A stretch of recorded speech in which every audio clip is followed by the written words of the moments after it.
ஒரு பெரிய ஆறு, அதை கடந்து அடுத்த பக்கம் போகணும். இந்த பக்கம் 8 பேர் நின்றுட்டு இருக்கிறாங்க. 8 பேரும் சேர்ந்து ஒரு குழுவா வந்திருக்கிறாங்க. இவங்க எல்லாருமே பண்டிதர்கள், குருமார்கள், அதாவது அறிவாளிகள். இவங்க எல்லாரும் அந்த ஆற்றை கடந்து அடுத்த கரைக்கு போகணும். அப்புறம் அங்க இருந்து பக்கத்துல இருக்கிற ஒரு ஊருக்கு போய் சேரணும். கரை ஓரமா ஒரு படகு கட்டி கிடந்தது. அதுல ஏறி உக்காந்தாங்க. அது மூலமா அடுத்த கரைக்கு போய் சேர்ந்தாங்க.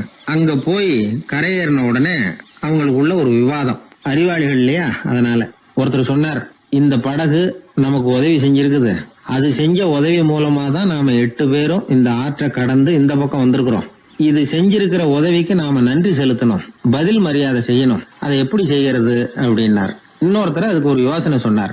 நமக்கு உதவி செஞ்சிருக்கிற இந்த படகுக்கு மரியாதையும் நன்றியும் செலுத்துகிற முறையில அதை நாம எல்லாரும் நம்ம தலைமையில சுமந்துகிட்டு போறதுதான் நியாயம். ஏன்னா நம்ம அது சுமந்தது இல்லையா, அதுக்கு பதிலா நாம அதை சுமக்கணும். அதுதான் சரியான நன்றியா இருக்கும் அப்படின்னார். இதுதான் சரியான யோசனைன்னு எல்லாரும் ஒத்துக்கிட்டாங்க. அவ்வளவுதான். உடனே அந்த படகை தூக்கி தலையில வச்சுக்கிட்டு 8 பேர் நடக்க ஆரம்பிச்சிட்டாங்க. அப்படியே அவங்க போக வேண்டிய கிராமத்துக்கு போய் சேர்ந்தாங்க. அந்த ஊர் மக்களுக்கு இது வேடிக்கையா இருந்தது. ஆச்சரியமா அவங்கள பார்த்தாங்க. ஏங்க, எதுக்காக இப்படி செய்யறீங்க அப்படின்னு கேட்டிருக்கிறாங்க. படகுங்கிறது மனிதர்களை கரை சேர்க்கறதுக்காகத்தானே இருக்குது. நாம அதை எதுக்காக சுமக்கணும்? அதை ஆத்தங்கரையிலேயே விட்டுட்டு வந்திருக்கலாமே அப்படின்னாங்க. இதுக்கு அந்த 8 பேர்ல ஒருத்தர் சொன்னாராம், என்ன இப்படி சொல்றீங்க? உங்களுக்கு நன்றி உணர்வே கிடையாதா? நீங்க நன்றி கேட்டவங்களா இருக்கிறீங்க, நாங்க நன்றி உடையவர்களா இருக்கிறோம். நன்றி உடைமை அப்படின்னா என்னன்னு எங்களுக்கு தெரியும். அதனாலதான் எங்களை கரை சேர்த்த படகுக்கு நாங்க நன்றி செலுத்துறோம். இந்த படகு எப்பவும் எங்க தலைமையிலதான் இருக்கும் அப்படின்னார். இது புத்தர் சொன்ன ஒரு கதை. வழி இருக்கு பாருங்க, அதையே முடிவுன்னு நினைச்சு வாழ்நாள் பூரா புடிச்சுக்கிட்டு மனிதர்கள் துன்பப்படுறாங்க அப்படிங்கறது அவருடைய கருத்து. ஒரு மனிதன் ஜபம் பண்றான், வழிபாடு பண்றான், அது மூலமா ஒரு விழிப்புணர்வு கிடைச்சுட்டுதுன்னு வச்சுக்கோங்க. அதுக்கப்புறம் எதுக்கு அந்த ஜபமும் வழிபாடும்? தூக்கி எறிஞ்சிட வேண்டியதானே. ஆனா மனுஷன் அப்படி பண்றது இல்ல. வழிபாட்டையே லட்சியமா வச்சுக்கிட்டு அதையே கெட்டியா புடிச்சுக்குவான். அந்த ஜபத்துக்கு அவன் ஒரு கைதி ஆயிடுறான். அதனால அதை விட்டுட்டு அவனால வெளியில வர முடியல. வழிபாடு மூலமா சாதிச்சுடலாம் அப்படின்னு நினைக்கிறது தப்பு அப்படிங்கிறார் ஓஷோ. ஜபம்ங்கிறது ஒரு முள். காலில் குத்துன முள்ள எடுக்கிறதுக்கு இன்னொரு முள்ள பயன்படுத்துறோம். முள்ள எடுத்தாச்சு, அப்புறம் என்ன? 2 முள்ளையும் வீசி எறிஞ்சிட வேண்டியது தானே. 2 முள்ளுக்குமே இனிமே பிரயோஜனம் இல்லை. பழைய முள் இருந்த இடத்துல புதிய முள்ள குத்தி வச்சா வலிதான் தொடரும். அப்படி செய்யறவன் முட்டாள். ஆனா இப்படிப்பட்ட முட்டாள்களுக்கு உலகத்துல பஞ்சமே இல்லைங்கிறார் அவர். அதனால வழிபாடு, ஜபம் அப்படின்னு எல்லாம் சொல்றோமே, அதையெல்லாம் கூட விழிப்புணர்வோட பயன்படுத்தணும். நம்ம ஆள் ஒருத்தன், அவன் என்னன்னா காலில் ஒரு முள்ள தைச்சுக்கிட்டான், இன்னொரு முள்ளால அதை எடுத்துக்கிட்டு இருக்கிறான். ரொம்ப நேரமா முயற்சி பண்ணிட்டு இருந்தான். கடைசியா அப்பாடா எடுத்தாச்சு அப்படின்னு சொல்லிவிட்டு மறுபடியும் முள்ள எடுக்க ஆரம்பிச்சான். என்னப்பா இது, அதுதான் முள்ள எடுத்துட்டியே, அதுக்கப்புறம் என்னத்துக்கு முயற்சி பண்ணிட்டு இருக்கிறேன்னு கேட்டாங்க. இதுக்கு அவன் சொல்றான், ஏற்கனவே தச்சிருந்த முள்ள எப்பவோ எடுத்துட்டேன், அதை எடுக்கிறதுக்காக உபயோகப்படுத்திக்கிட்டு இருந்தேனே இன்னொரு முள்ளு, அது இப்போ உள்ள மாட்டிக்கிட்டு இருக்குது, அதனாலதான் மறுபடியும் முதல்ல இருந்து ஆரம்பிக்கிறேன் அப்படின்னா. இப்படி வாழ்க்கையில முதல்ல இருந்து ஆரம்பிக்கிறவர்களும் அதிகம், முதல்லயே இருந்துகிட்டு இருக்கிறவங்களும் அதிகம். வாழ்க்கையில படிப்படியா முன்னேறணும், வாழ்க்கையை புரிஞ்சுக்கிட்டு முன்னேறணும். அதுக்கு இந்த பெரியவர்கள் சொல்லுகிற தத்துவத்தை எல்லாம் சரியா புரிஞ்சுக்கிட்டு அது பிரகாரம் நாம நடக்கணும். ஒரு பெரிய இடத்து பொண்ணு நிறைய படிச்சிருக்கிறா, பட்டங்கள் எல்லாம் வாங்கியிருக்கிறா, வேலைக்கு எதுக்கும் போகல, அதுக்கு அவசியமும் இல்லை, வசதியான குடும்பம். அந்த பொண்ணுக்கு பொழுதுபோக்கு என்ன தெரியுமா? பத்திரிகை படிக்கிறது, தொலைக்காட்சி பார்க்கறது, வானொலி கேட்கறது, இதுதான் பொழுதுபோக்கு. முக்கியமா அதுல வர்ற விளம்பரங்களை கவனிக்கிறது. சந்தைக்கு ஏதாவது புதுசா பொருள் வந்திருந்தா உடனே காரை எடுத்துட்டு போக வேண்டியது, அதை வாங்கிட்டு வந்துட வேண்டியது. ஒரு நாள் அது மாதிரி ஒரு விளம்பரம் கண்ணில் பட்டது. புதுமையான சமையல் செய்யக்கூடிய சாதனம் ஒன்று வந்திருக்கிறதாக செய்தி. உடனே அதை வாங்கணும்னு ஆசை. வழக்கம் போல அன்னைக்கு சாயந்தரமே காரை எடுத்துட்டு புறப்பட்டா. பார்த்தா விலை அதிகம்தான், இருந்தாலும் அதை பற்றியெல்லாம் கவலைப்படல. அதிக விலை கொடுத்து அந்த சமையல் இயந்திரத்தை வாங்கிட்டு வந்துட்டா. ஒரு பெரிய அழகான அட்டைப்பெட்டிக்குள்ள அது இருந்தது. துண்டு துண்டு பாகங்களா அதுக்குள்ள அடுக்கி வைக்கப்பட்டிருந்தது. அதை ஒன்னோட ஒண்ணு சேர்த்து முழு இயந்திரமா ஆக்கிய வேண்டியது நம்ம வேலை. அதெல்லாம் எப்படி ஒண்ணு சேர்க்கறது?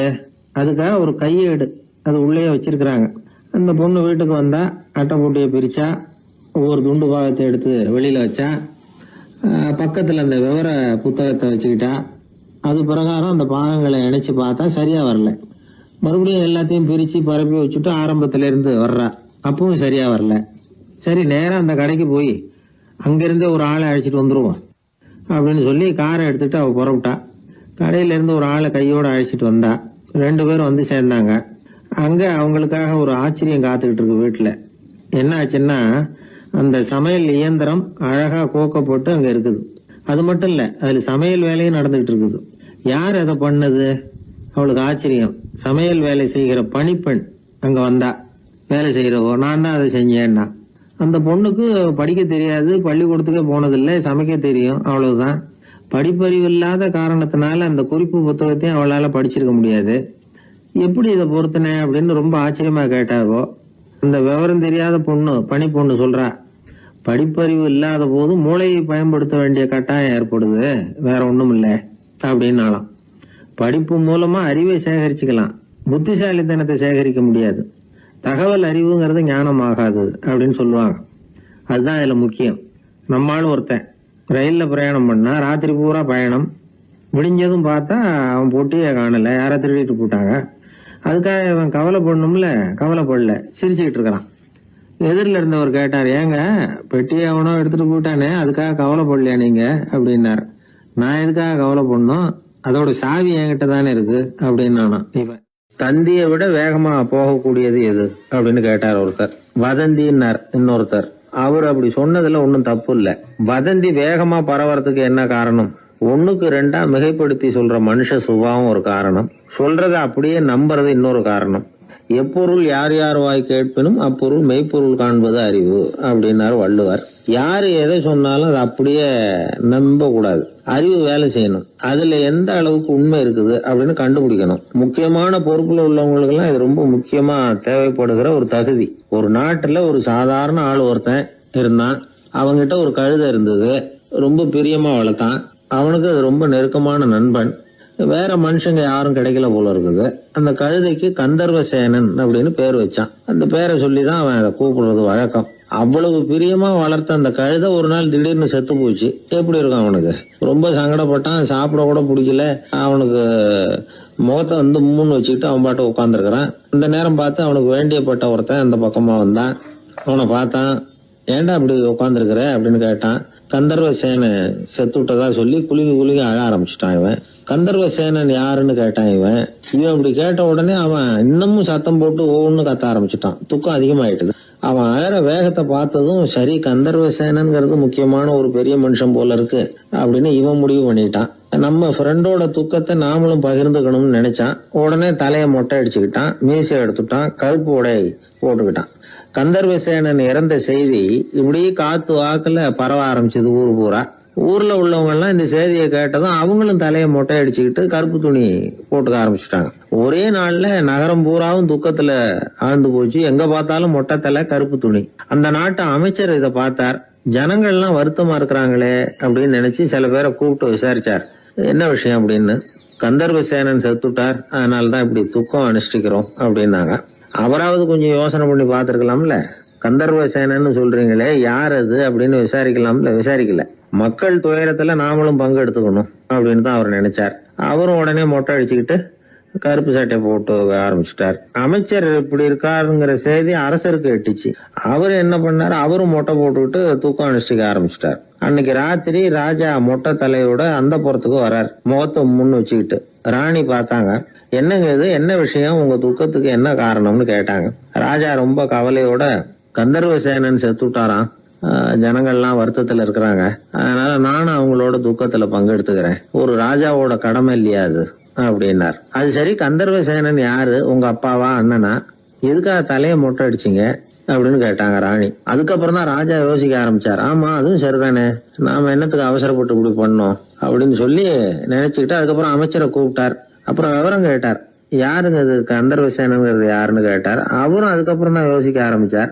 அவரு ஜனங்களை கூப்பிட்டு விசாரிச்சார். ஒவ்வொருத்தரா விசாரிச்சுக்கிட்டே கடைசியா அந்த ஆளுகிட்ட போய் சேர்ந்தாங்க. கந்தர்வசேனன் யாருன்னு கேட்டாங்க. என்னோட கழுதைன்னு அவன். ராஜாவும் மந்திரியும் தலையை தொங்க போட்டுக்கிட்டாங்க. எல்லாரும் சொல்றதையும் கண்ணை மூடிட்டு நம்ப ஆரம்பிச்சா கதை இப்படிதான் போய் முடியும். இந்த காலத்துல எல்லாம் சில பேர் சொல்ற விஷயம் கப்சா மாதிரி இருக்கும், ரீல் விடுறார் அப்படின்னு நினைப்போம். ஆனா அதுலயும் உண்மை இருக்கும். ஒருத்தர் ரொம்ப பெருமையா சொன்னார், சார் 10 பேர் ஒரே குடையில வந்தோம் சார், ஒரு சொட்டு தண்ணி கூட எங்க யார் மேலயும் படல சார் அப்படின்னார். 10 பேர் ஒரே குடையில வந்திருக்கிறாங்க, ஒரு சொட்டு தண்ணி கூட மேல படலையாம். பெருமையா சொன்னார். அது எப்படிங்கன்னு கேட்டோம். அவரு சொல்றாரு, ஏன்னா அப்ப மழையே பெய்யல சார் அப்படின்னார். நம்ம உடம்புல ரத்த அழுத்தம் இருக்குதே, அது நல்லதா கெடுதலா? உடனே அது கெடுதல்னு தான் சொல்லுவோம். ஆனா உண்மை அது இல்ல. இயற்கையா உள்ள ரத்த அழுத்தம் நம்ம உடம்புக்கு தேவையான ஒண்ணு. அந்த அழுத்தம் அதிகமா போனாதான் கெடுதல். அததான் நாம பிபின்னு சொல்றோம். ஆனா அது உண்மையிலேயே உயர் ரத்த அழுத்தம், ஹைப்பர் டென்ஷன். இதயம்ங்கிறது ஓயாம வேலை செஞ்சுக்கிட்டு இருக்கிற ஒரு பம்பு. இதயம் சுருங்கி ரத்தத்தை பம்பு செய்யறப்போ ரத்த அழுத்தம் கூடுதலா இருக்கும். இதுக்கு பேரு சிஸ்டாலிக் பிளட் பிரஷர் அப்படின்னு பேர். இதயம் விரிந்த நிலைக்கு திரும்புறப்போ ரத்த அழுத்தமும் குறையுது. இதுக்கு பேரு டயஸ்டாலிக் பிளட் பிரஷர் அப்படின்னு பேர். இப்படி இது மாறி மாறி இருக்கும். இந்த பிபி 140 90 இப்படின்லாம் சொல்றாங்கல்ல, இதுதான். சீரா இருக்க வேண்டிய ரத்த அழுத்தம் ஒரு அளவுக்கு மேல அதிகரிச்சுட்டா ஆபத்து ஆரம்பம்னு அர்த்தம். சரி, இந்த உயர் ரத்த அழுத்தம் உண்டாகிறதுக்கு என்ன காரணம்? இதனாலதான் இது வருதுன்னு ஒரு காரணத்தை குறிப்பிட்டு சொல்ல முடியாது. ஆனா வம்சாவளி காரணம், ரொம்ப டென்ஷனான சூழ்நிலையில வேலை செய்யறது, உடம்பு குண்டா இருக்கிறது, இதெல்லாம் இந்த ஹை பிபிக்கு துணை செய்யுது. அப்படிதான் எடுத்துக்க வேண்டியிருக்குது. இது கிருமியினால ஏற்படுற வியாதி இல்ல, உடம்புல ஏற்படுற ஒரு பழுது, அவ்வளவுதான். 40 வயசுக்கு மேலதான் பொதுவா இது பாதிக்கும். அதெல்லாம் சரி, ஒருத்தருக்கு உயர் ரத்த அழுத்தம் இருக்குது, அதை கட்டுப்படுத்துறதுக்கு வழி ஏதாவது உண்டா அப்படின்னா உண்டு. மருந்து கொடுத்தும் சரி பண்ணலாம். மருந்து இல்லாத சிகிச்சை முறைகளும் இருக்குது. இப்ப மருந்து சாப்பிடுறதுன்னா டாக்டர் கிட்ட போயிடலாம். அதுக்கு இப்ப சுமாரா 30 விதமான மருந்துகள் இருக்குதான். மருந்தோட உடல் கட்டுப்பாடும் மனக்கட்டுப்பாடும் சேர்ந்ததுன்னா ரொம்ப விசேஷம். அது இருக்கட்டும், மருந்து இல்லாம நாம செய்ய வேண்டியது என்ன, அதை தெரிஞ்சுக்குவோம். முதல்ல சீரான உடற்பயிற்சி, வாக்கிங் ரொம்ப நல்லது. மனசை அமைதிப்படுத்துறதுக்கு யோகாசனம், ஆழ்நிலை தியானம், இது மாதிரியான பயிற்சிகள் நல்லது. ஒரு காலத்துல யோகாசனம் பண்ணுங்க, தியானம் பண்ணுங்கன்னு சொன்னா ஒரு மாதிரியா பார்த்தாங்க. இப்ப மருத்துவ நிபுணர்களே அதெல்லாம் ரொம்ப அவசியம்தான் அப்படின்னு சொல்றாங்க. இன்னொரு அதிசய சிகிச்சை முறை இப்போ வழக்கத்துக்கு வந்திருக்குது. பயோ ஃபீட்பேக் அப்படின்னு பேர். மூளையின் அழுத்த அலைகளை பதிவு பண்ணி அதை மறுபடியும் உடம்புக்குள்ள செலுத்தி இந்த ரத்த அழுத்தத்தை சீராக்கி போடுறாங்க. சில பேருக்கு இந்த ஹை பிபி பார்டர் லைன்ல இருக்கும். அவங்களுக்கெல்லாம் மருந்துகள் அவசியம் இல்லை. வாழ்க்கை முறையில சில மாற்றங்களை பண்ணிக்கிட்டாவே போதும். பிஹேவியரல் மாடிஃபிகேஷன்ஸ் சொல்றாங்க. அது எப்படின்னா, பரபரப்பான வாழ்க்கை முறையை தவிர்க்கணும். புகைப்பிடிக்கிற பழக்கம், மது அருந்தும் பழக்கம், இதெல்லாம் இருந்தா விட்டுடணும். சாப்பாட்டுல உப்பை குறைக்கணும். கொழுப்பு சத்து ஆகாரங்களை குறைச்சிக்கணும். முடிஞ்சா விட்டுடலாம். குடும்பத்துல ஏற்கனவே யாருக்காவது ஹை பிபி இருந்தா சந்ததிகள் ஜாக்கிரதையா இருக்கணும். நடுத்தர வயசு அடைஞ்சவங்க அப்பப்ப அந்த பிபி செக் பண்ணிக்கிறது நல்லது.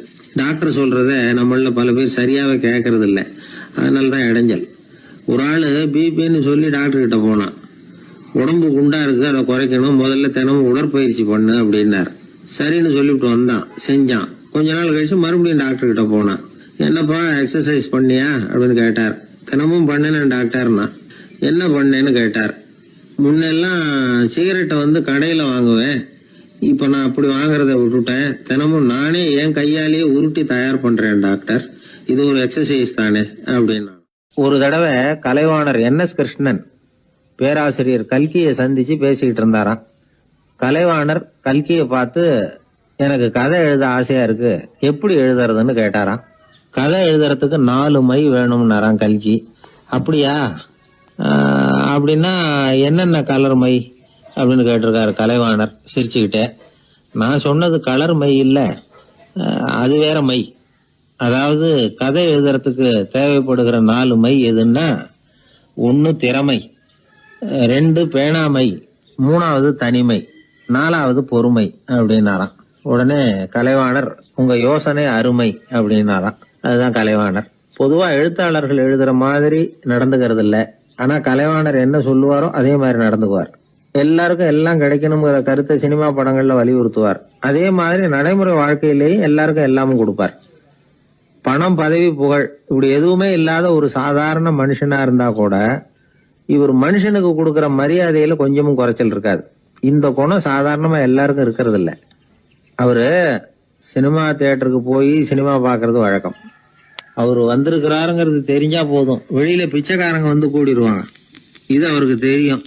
வெளியில நம்மளை நம்பி ஒரு கூட்டம் காத்துக்கிட்டு இருக்குமேன்னு நினைப்பார்.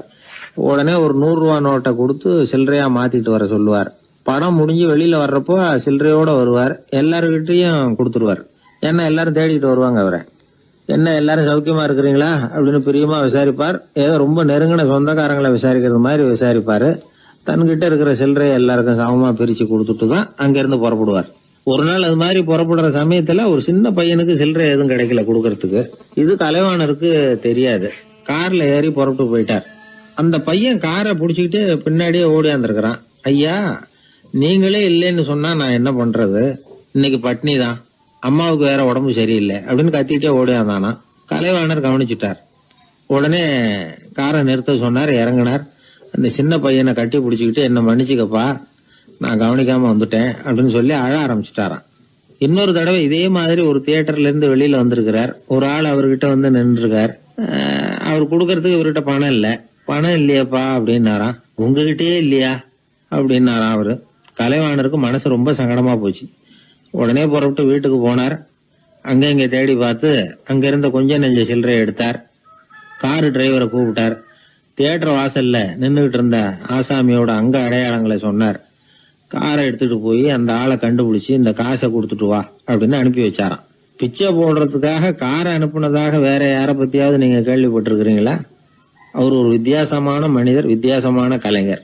கலைவாணரோட சகோதரர் கல்யாணம் நடந்தது. அதுல தியாகராஜ பாகவதர் கச்சேரி முடிஞ்ச உடனே அதுல சம்பந்தப்பட்ட கலைஞர்களுக்கெல்லாம் கலைவாணர் பரிசுகள் கொடுக்கிறார். அந்த கச்சேரியில கடம் வாசிச்சவருக்கு மட்டும் மத்த எல்லாருக்கும் கொடுத்ததை விட பெருசா ஒரு வெள்ளி கோப்பையை பரிசா கொடுத்தாராம். மத்தவங்களுக்கு எல்லாம் சின்னதா கொடுத்துட்டு கட வித்துவானுக்கு மட்டும் பெருசா பரிசு கொடுக்குறீங்களே ஏன்னு கேட்டிருக்கிறாங்க. அதுக்கு கலைவாணர் விளக்கம் கொடுத்தாராம். இப்பெல்லாம் ரயில்ல கூட்டம் அதிகங்கிறது உங்களுக்கு எல்லாருக்கும் தெரியும். இந்த வித்வான் இவ்வளவு பெரிய மண்பானைய ரயில்ல ரொம்ப பத்திரமா உடையாம ரொம்ப தூரத்துல இருந்து கொண்டு வந்திருக்கிறாரே, அது என்ன சாமான்யமான காரியமா?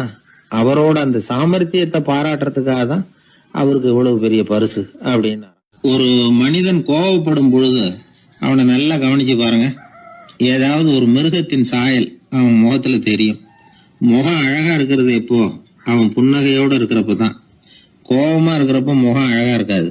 சார் கோபத்துல இருக்கார், இந்த கோபம் குறையறதுக்குள்ள ஒரு போட்டோ எடுத்துருங்க, அழகா இருக்கும் அப்படின்னு யாரும் சொல்றது இல்ல.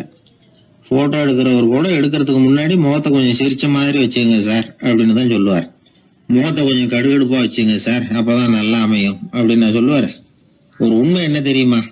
கோபம் மனசையும் கெடுக்கும், உடம்பையும் கெடுக்கும். கோபப்படுகிறவர்களின் ஆயுள் காலம் குறைகிறது அப்படிங்கிறது விஞ்ஞான உண்மை. சிரிக்கிறவங்க ஆயுள் காலம் அதிகரிக்கிறது அப்படிங்கறதும் விஞ்ஞான உண்மை. கோபப்படுறவங்களை யாரும் விரும்புறதில்ல. கோபப்படுற அப்பா அம்மா கிட்ட பிள்ளைங்க நெருங்காது. கோபப்படுற அதிகாரிகள் கிட்ட ஊழியர்கள் நெருங்க மாட்டாங்க. கோபப்படுற வாத்தியார்கிட்ட பிள்ளைங்க நெருங்குறது இல்ல. அவன் எப்ப பார்த்தாலும் வள்ளு வள்ளுன்னு விழுவான். அதனால எப்போ அவன் பக்கத்திலேயே இருக்கணும்னு ஆசைப்படுறேன் அப்படின்னு ஒருத்தன் சொன்னா அவனை இவன் வேடிக்கை பார்க்க ஆரம்பிச்சுட்டான் அப்படின்னு அர்த்தம். சரி, இந்த கோபம் எதனால வருது? இயலாமையினாலதான் வருதான். இப்ப நீங்க நினைக்கிறத நிறைவேற்றக்கூடிய சாமர்த்தியம் உங்ககிட்ட இல்லைங்கிறப்போ அது கோபமா வெளிப்படுது, அவ்வளவுதான். திறமை உள்ளவன் கோபப்பட வேண்டிய அவசியமே இல்லை. ஒரு உண்மையான கவிஞன் கிட்ட போய் ஒரு கவிதை எழுதி கொடுங்க அப்படின்னு சொன்னா அவன் உடனே எரிச்சல் அடையக்கூடாது. எரிச்சல் அது அவனுடைய இயலாமையை காட்டுது. சிற்பி சிலை செதுக்கிறதுக்கு கோபப்படக்கூடாது. ஒரு அதிகாரி சொன்னார், நீங்க சொல்றதெல்லாம் சார் தான் சார், இருந்தாலும் கோவப்படலைன்னா வேலை நடக்காது சார், அதனாலதான் தினமும் ஆபீஸ்ல கத்திட்டு கிடக்குறேன் அப்படின்னார். ஆனா உண்மை என்ன தெரியுமா? கத்துறதுனால கத்துறதுதான் நடக்குமே தவிர காரியம் நடக்காது. வேலை நடக்கிறது மாதிரி ஒரு பாவனை நடக்கும், அவ்வளவுதான்.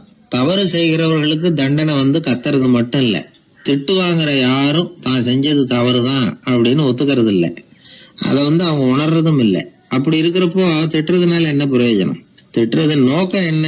திட்டு வாங்குறவங்க திருந்தணும்ங்கிறது தானே. நோக்கம் நிறைவேறாதுன்னா எதுக்காக கத்தணும்? திட்டுறது மூலமாவே ஒருத்தனை திருத்த முடியும்னா திருடுறவனை எல்லாம் கூப்பிட்டு கொஞ்ச நேரம் திட்டி போயிட்டு வாப்பா, இனிமே நீ திருந்திவிட்ட அப்படின்னு சொல்லி வச்சுடலாமே. இதுல நாம முக்கியமா புரிஞ்சுக்க வேண்டியது என்னன்னா, கோபம்ங்கிறது நாம அடுத்தவங்களுக்கு கொடுக்கிற தண்டனை இல்ல, அது நமக்கு நாமே கொடுத்துக்கிற ஒரு தண்டனை. அடுத்தவங்களை திருத்துறதாக நினைச்சுக்கிட்டு நம்ம நாமே கெடுத்துக்கிற ஒரு முயற்சி. நம்ம மனசு கெட்டு போகுது, நம்ம உடம்பு கெட்டு போகுது, அதுதான் கண்ட பலன்.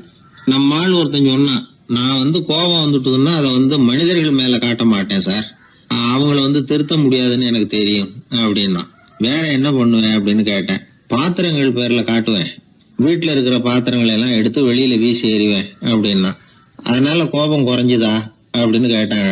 எனக்கு குறைஞ்சுது, ஆனா எதிர்த்த வீட்டுக்காரனுக்கு அதிகமாயிட்டுதுன்னு நானு. அது எப்படிறான்னு கேட்டிருக்காங்க. நான் எனக்கு கோபம் வந்த உடனே நேரா அவங்க வீட்டுக்குள்ள போய் அங்க இருக்கிற பாத்திரங்களை தான் எடுத்து வெளியில வீசி எறிகிறேன் அப்படின்னா. ஒரு வெளி தேசத்துல இருந்து ஒருத்தர் நம்ம நாட்டுக்கு வந்தார். இங்க ஒருத்தர் அவரை அன்பா கூப்பிட்டு உபசரிச்சார். ஒரு ஆரஞ்சு பழத்தை அவர்கிட்ட கொடுத்து சாப்பிட சொன்னார். அவர் அதை வாங்கினார். அதை அப்படியும் இப்படியும் புரட்டி பார்த்தார். அவருக்கு ஒன்னும் புரியல. ஏன்னா அவர் தேசத்துல அது இல்ல போல இருக்கு. என்ன செய்யறதுன்னு அவருக்கு ஒன்னும் புரியல. அப்படியே கடிச்சு பார்த்தார். கசப்பா இருந்தது. தூக்கி எறிஞ்சுட்டார். அதை ஏன் தூக்கி எறிஞ்சுட்டீங்கன்னு கேட்டார் இவர். கசக்குது, அதை எப்படி சாப்பிடுறது அப்படின்னாரு அவரு. அது அப்படி சாப்பிடக்கூடாது, மேல உள்ள தோலை எடுத்து எரிஞ்சுடணும், இனிப்பான பகுதி உள்ள இருக்குது அப்படின்னு விவரம் சொன்னார் இவர். இப்படி சொன்னவர் ஒரு யோகி. வாழ்வின் வெளிப்பக்கத்திலேயே இருந்துகிட்டு இருந்தா கசப்பான பிரச்சனைகளையே சந்திக்க வேண்டியிருக்கும். உள்பக்கத்துக்கு போகணும், அப்பதான் அங்க இருக்கிற இனிப்பை உணர முடியும் அப்படிங்கிறார் அந்த யோகி. நாமெல்லாம் 2 வகையான வாழ்க்கை வாழறோமா. மேலோட்டமான வெளிப்படையா உள்ள வாழ்வுங்கிறது ஒண்ணு, உள்ளார்ந்த வாழ்வுங்கிறது ஒண்ணு. வாழ்வின் வெளிப்புறம் பிரச்சனைகளும் சவால்களும் நிறைஞ்சது, உள்புறம் அமைதியா இருக்கிறது.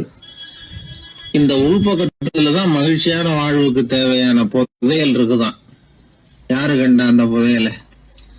ஆழ்நிலை தியானம் எல்லாம் பண்றாங்கல்ல, அது எதுக்காக? அந்த புதையலை கண்டுபிடிக்கிறதுக்கு தான். நாம் அந்த உள்பக்கத்துக்கு போய் அங்க உள்ள ஊக்க சக்தியையும் புத்திசாலித்தனத்தையும் பொறுக்கி எடுத்துக்கிட்டு அன்றாட வாழ்க்கையில அதையெல்லாம் உபயோகப்படுத்தணும். மனசு ஒரு குரங்கு மாதிரி அலையுதுங்கிறோம், அதை கட்டுப்படுத்த முடியலங்கிறோம். மனசு அலையிறது உண்மைதான். தேனி எதுக்காக அலையுது? தேனுக்காக அலையுது. அது மாதிரிதான் மனசும் அலையுது. மகிழ்ச்சி, சாந்தி இதுகளை தேடி அலையுது. மனசை உள்பக்கமா அலைய விடணும். மகிழ்ச்சியான வாழ்வுக்கு என்னென்ன தேவைங்கிறத இந்த யோகி சொல்றார். ஊக்கம், புத்திசாலித்தனம், அமைதி, சாந்தம். இது எல்லாம் நம்ம கிட்ட நமக்குள்ளேயே இருக்குது. அதனாலதான் சொர்க்கம் நமக்குள்ளே இருக்குன்னு சொல்றது. புதையல நமக்குள்ளேயே வச்சுக்கிட்டு அதை தேடி புலம்பிக்கிட்டு இருக்கிறது ரொம்ப வேடிக்கைங்கிறார் அவர். இதெல்லாம் கேட்கறப்போ உங்கள பல பேருக்கு கோபம் கூட வரலாம். என்ன சார் இது, இன்று ஒரு தகவல்ல ஏதாவது உபயோகமா சொல்லுவீங்கன்னு பார்த்தா என்னமோ தத்துவம் எல்லாம் பேசிக்கிட்டு இருக்கிறீங்களேன்னு நினைக்கலாம் நீங்க. இதுவும் உபயோகமான விஷயம்தான். நாம தியானம் அது இதுன்னு எதுவும் பண்ணலன்னா கூட மனசுல அழுத்தமோ இறுக்கமோ இல்லாம எப்பவும் சந்தோஷமா இருக்கிறதுக்கு பழகிட்டா அதுவே போதும். ஏன்னா மன இறுக்கத்தினாலேயே ஏகப்பட்ட நோய்கள் வருதான். பெருவாரியான உடம்பு கோளாறுகளுக்கு வாழ்க்கையின் விரக்தியாலேயும் தோல்விகளாலேயும் ஏற்படுற மன இறுக்கம்தான் காரணம்ங்கிறது மருத்துவ ஆராய்ச்சி முடிவு. நான் இறுக்கம் இல்லாம இருக்கிறதுக்கு தான் பிரியப்படுறேன், இந்த சமூகம் அதுக்கு இடம் கொடுக்கலையே, என்ன பண்றது அப்படிங்கிறது சில பேரோட கேள்வி. இந்த சமூகத்தை சரி செய்ய வேண்டியதும் நாம தான், நம்மளை சரி பண்ணிக்க வேண்டியதும் நாம தான். நான் சரியா இருக்கிறேன், சமூகம் சரியில்லைன்னு அதை ஒதுக்கி பிரயோஜனம் இல்லை. ஒரு குடும்பஸ்தர், அவர் மனசுல எப்பவும் டென்ஷன். அவர் டென்ஷன் இல்லாம இருக்கிறதுக்கு பழகிக்கிட்டார். அதுக்கப்புறமா அவர் சொல்லுவார், நான் ஒன்னும் ஆழ்நிலை தியானம்லாம் பண்ணல, இருந்தாலும் என் மனசு எப்பவும் அமைதியா தான் இருக்குது. இவ்வளவுக்கும் எங்க வீட்டுல தினமும் என் சம்சாரத்துக்கும் எங்க அம்மாவுக்கும் சண்டை நடந்துகிட்டே தான் இருக்கும் அப்படிம்பார். அது சரிங்க, உங்க அம்மா ஒரு பக்கம், உங்க மனைவி ஒரு பக்கம், அவங்க 2 பேரும் சண்டை போடுறப்போ நீங்க எந்த பக்கம் இருப்பீங்க அப்படின்னு கேட்டார் ஒருத்தர். அந்த சமயம் நான் வீட்டுக்கு வெளிப்பக்கம் இருப்பேன் அப்படின்னார் அவர். அங்க ஒரு முனிவர் இருந்தார். சுவாமி, என்ன ஆசீர்வாதம் பண்ணுங்க, எனக்கு ஏதாவது புத்தி சொல்லுங்க அப்படின்னா. அவர் ஆசீர்வாதம் பண்ணார். அதுக்கப்புறம் சொன்னார், மகனே, நீ எந்த காரியத்தை செஞ்சாலும் செய்யறதுக்கு முன்னாடி ஒரு தடவை அதனால ஏற்படக்கூடிய விளைவுகளை நல்லா யோசிக்கணும். உன் மனசுக்கு அது சரின்னு தெரிஞ்சா மட்டும் அதை செய்யணும் அப்படின்னார். அரசன் அவர் சொன்னதை அப்படியே மனசுல வாங்கிக்கிட்டான். அவர் காலடியில விழுந்து வணங்கினான். 100 பொற்காசுகளை அவர் காலடியில வச்சுட்டு திரும்பணும். அமைச்சர் இதை கவனிச்சார். என்ன இது, நம்ம அரசர் இவ்வளவு ஏமாளியா இருக்கிறாரு, இந்த ஒரு சாதாரண யோசனை சொன்னதுக்கு 100 பொற்காசுகள் கொடுத்துட்டாரு. அமைச்சர் இப்படி நினைக்கிறது அவர் முகத்தை பார்த்ததுமே அரசனுக்கு புரிஞ்சுட்டுது. இருந்தாலும் அதை பத்தி ஒன்னும் கேட்டுக்கல. 2 பேரும் திரும்பி அரண்மனைக்கு வந்து சேர்ந்தாங்க. அதுக்கப்புறம் அந்த அரசன் என்ன பண்ணான் தெரியுமா? காட்டுல முனிவர் சொன்ன அந்த புத்திமதியை ஒரு கல்லுல கல்வெட்டா செதுக்கணும்.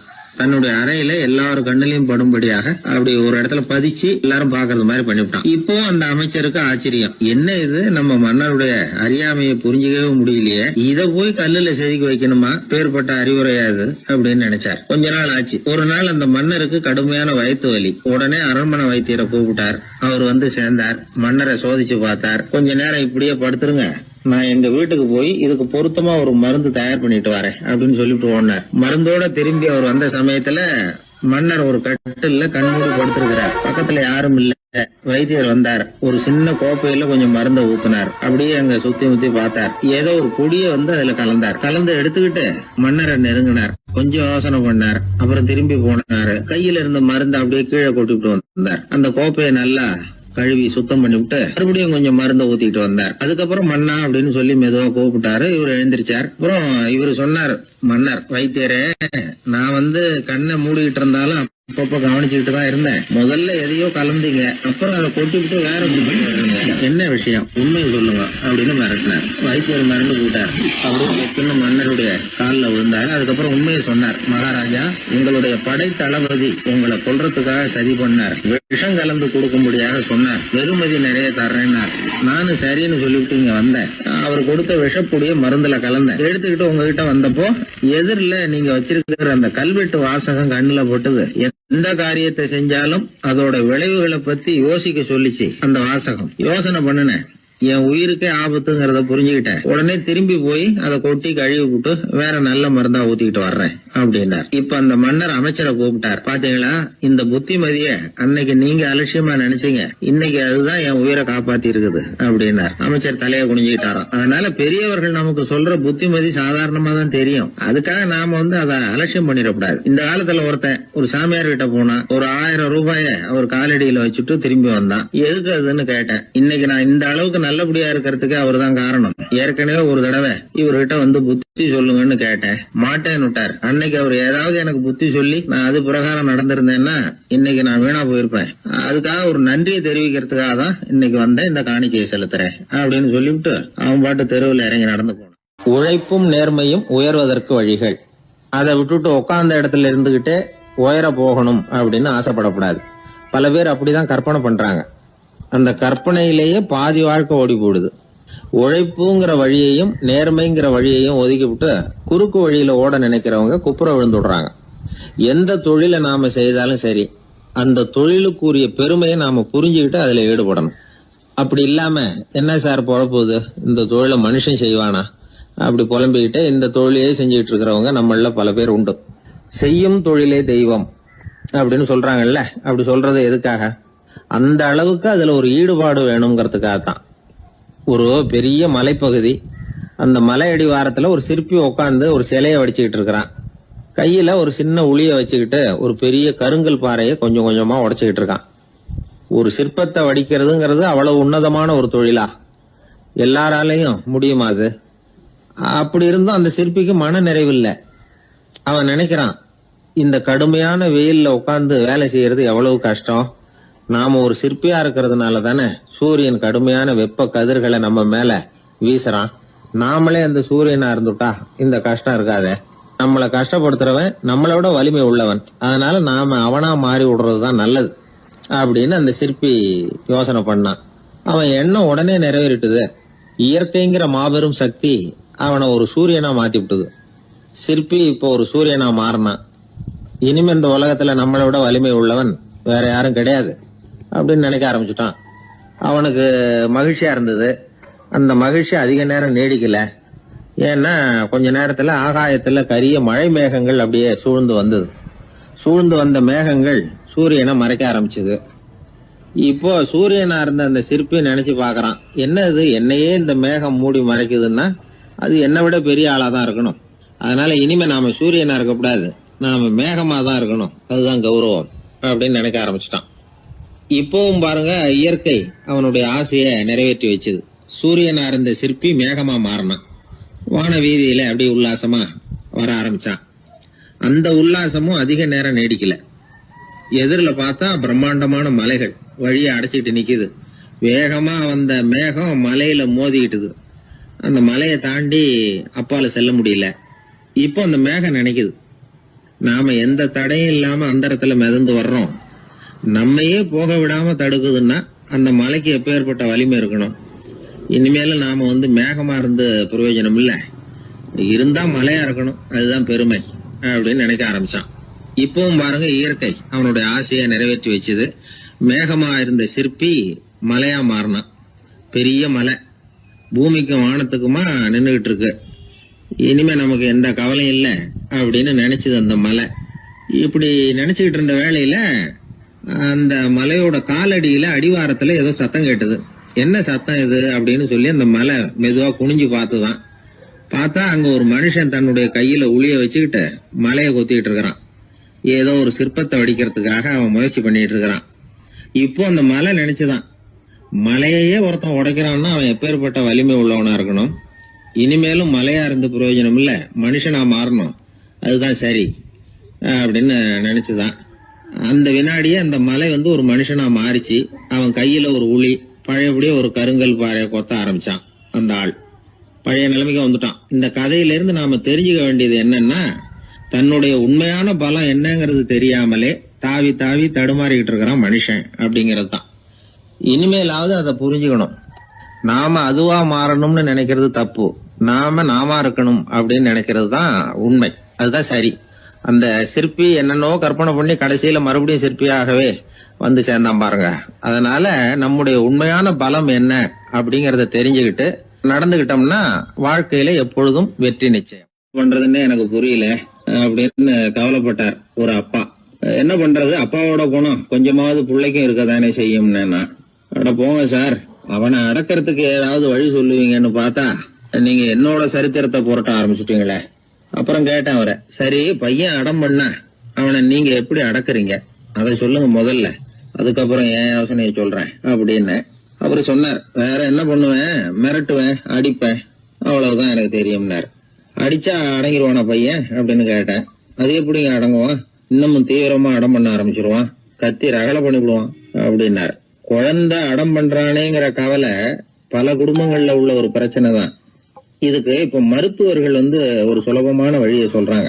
அது என்னன்னா, ஒரு குழந்தை அடம் பண்ணிச்சுன்னா அதை அடிக்கப்படாதான், அதுக்கு பதிலா வேற ஒரு காரியம் பண்ணலாமா.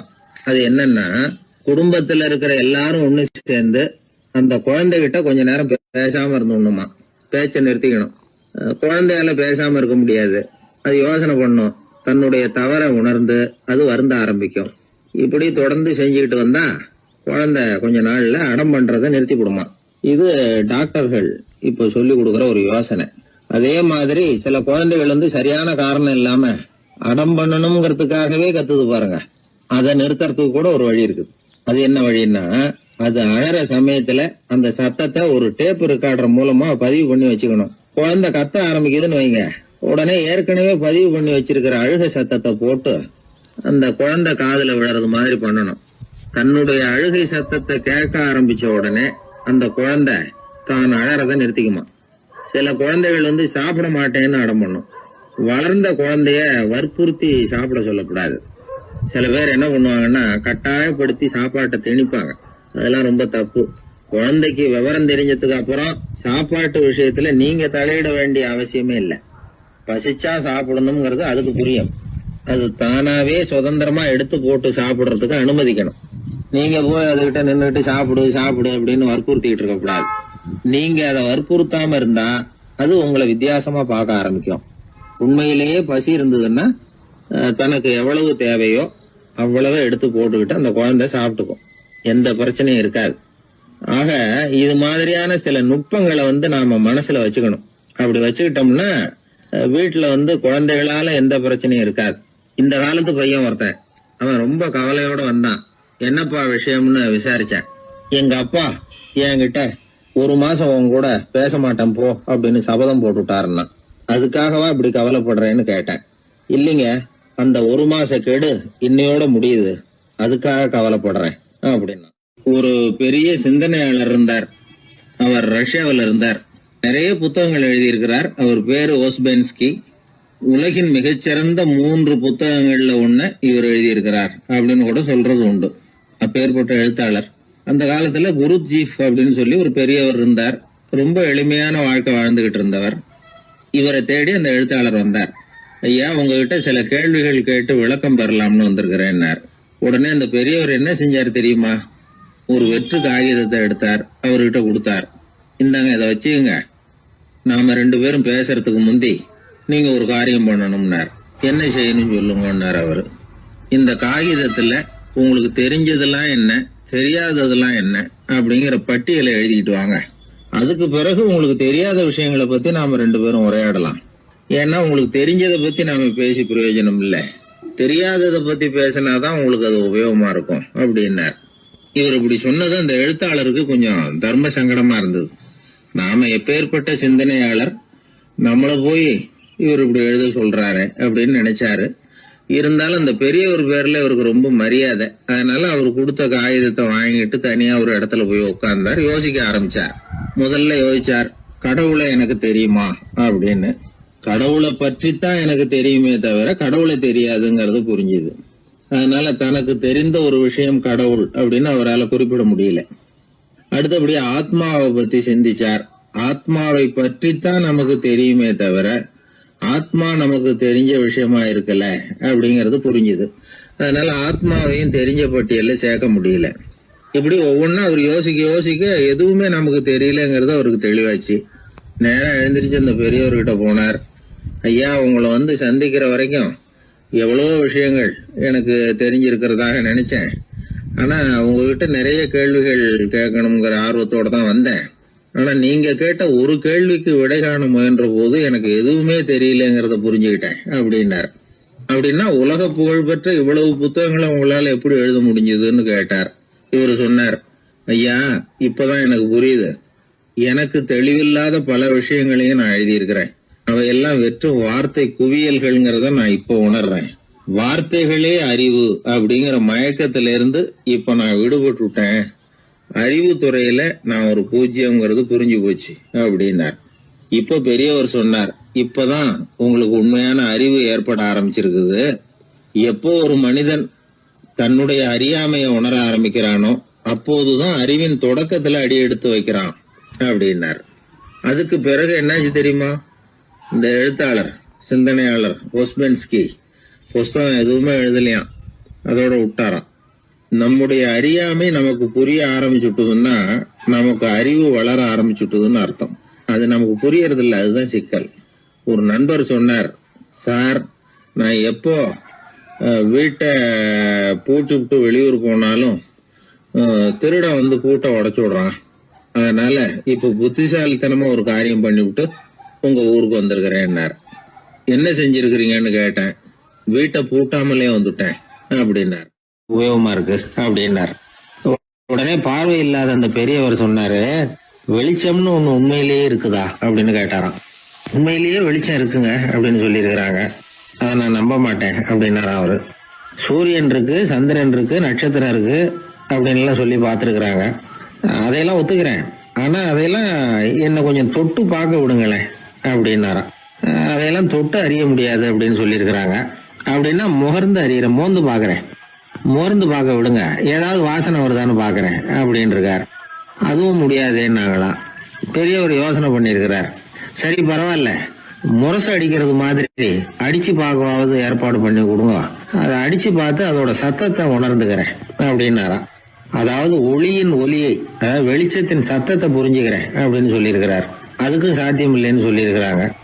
சரி, அதுவும் முடியலன்னா அந்த வெளிச்சத்துல கொஞ்சம் எடுத்து என் கையில கொடுங்க, வாயில போட்டு சாப்பிட்டு பாக்குறேன் ருசி எப்படி இருக்குன்னு அப்படின்னு சொல்லி பார்த்திருக்காரு.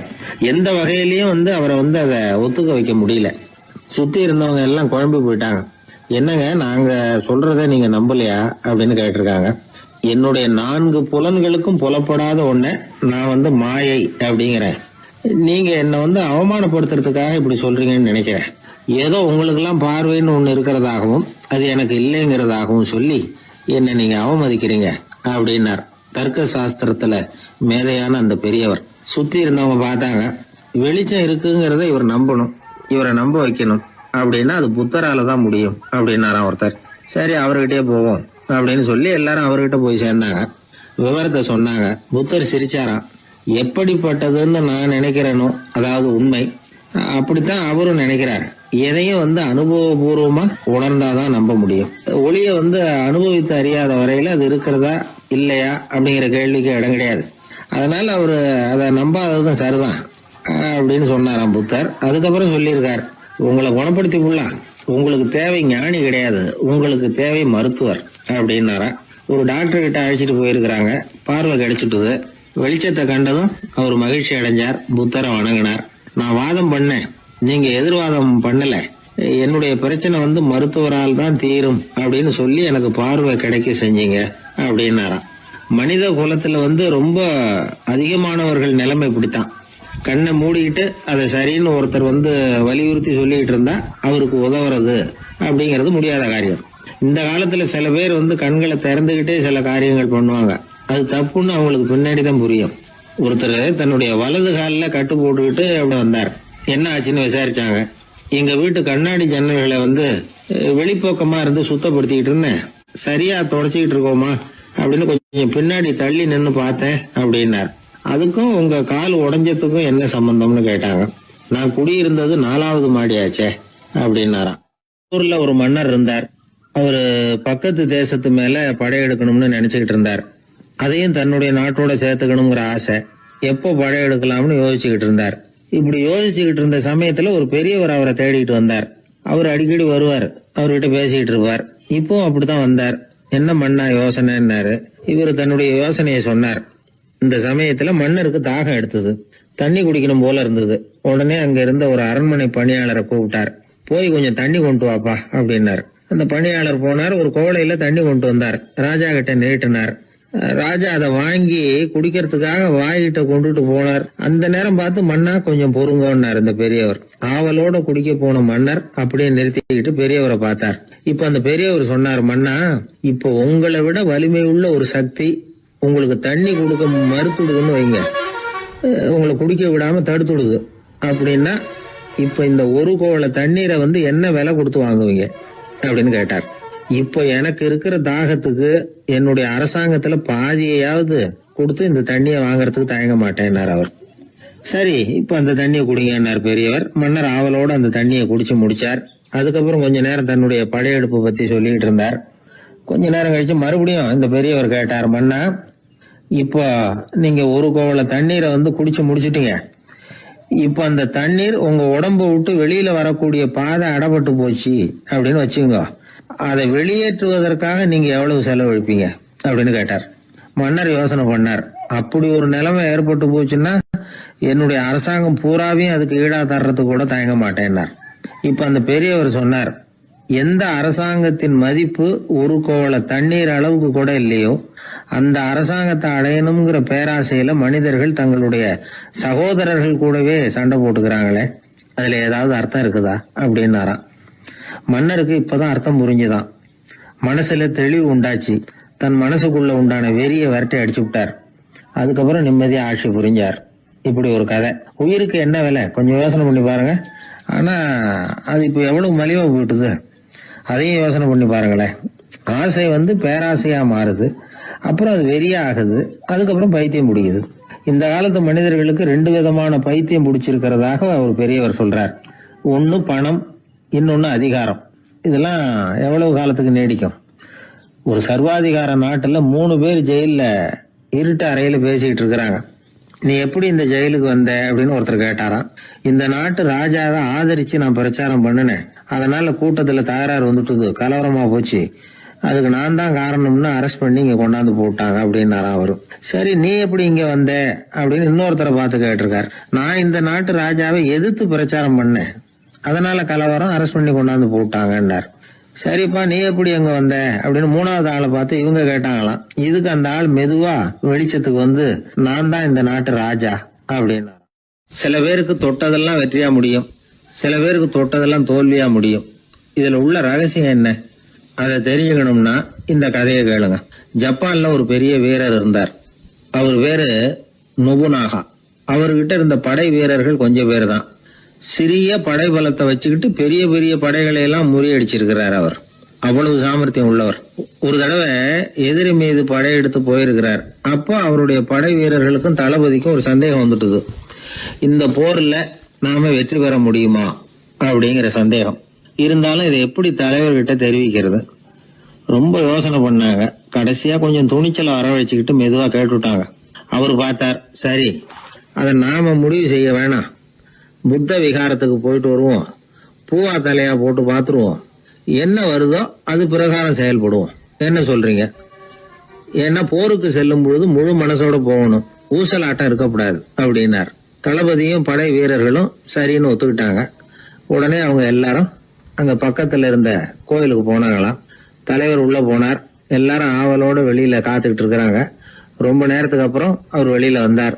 தளபதி, துணை தளபதிகள் எல்லாரையும் கிட்டத்துல கூப்பிட்டார். அவங்க முன்னிலையில ஒரு தங்க காசை எடுத்தார். இத பாருங்க, இப்ப பூவா தலையா போட்டு பாத்துருவோம். பூ வந்தா தோத்துருவோம், தலை வந்தா ஜெயிச்சிருவோம். அதனால பூ விழுந்தா போர் வேணாம், அதை தவிர்த்துருவோம். தலை விழுந்ததுன்னா போருக்கு போவோம். விதி இப்போ நம்ம கையில தான் இருக்கு. இங்க என்ன தீர்ப்பு கிடைக்குதோ அது பிரகாரம் நடப்போம் அப்படின்னு சொல்லிவிட்டு தங்க காசு சுண்டி போட்டார். அது அப்படி சுழன்று மேல போய் கணீர்னு தரையில வந்து விழுந்தது. எல்லாரும் ஆவலோடு அதை குனிஞ்சி பாக்குறாங்க. தலை விழுந்திருக்குது. ஒரே மகிழ்ச்சி, ஆரவாரம். அதுக்கப்புறம் அவங்களுக்கு சந்தேகம் வரவே இல்லை. அப்படியே உறுதியான ஒரு முடிவோட போருக்கு போனாங்க. வெற்றியோட திரும்பி வந்தாங்க. வெற்றி விழா நடக்குது. தளபதி பேசுறார்.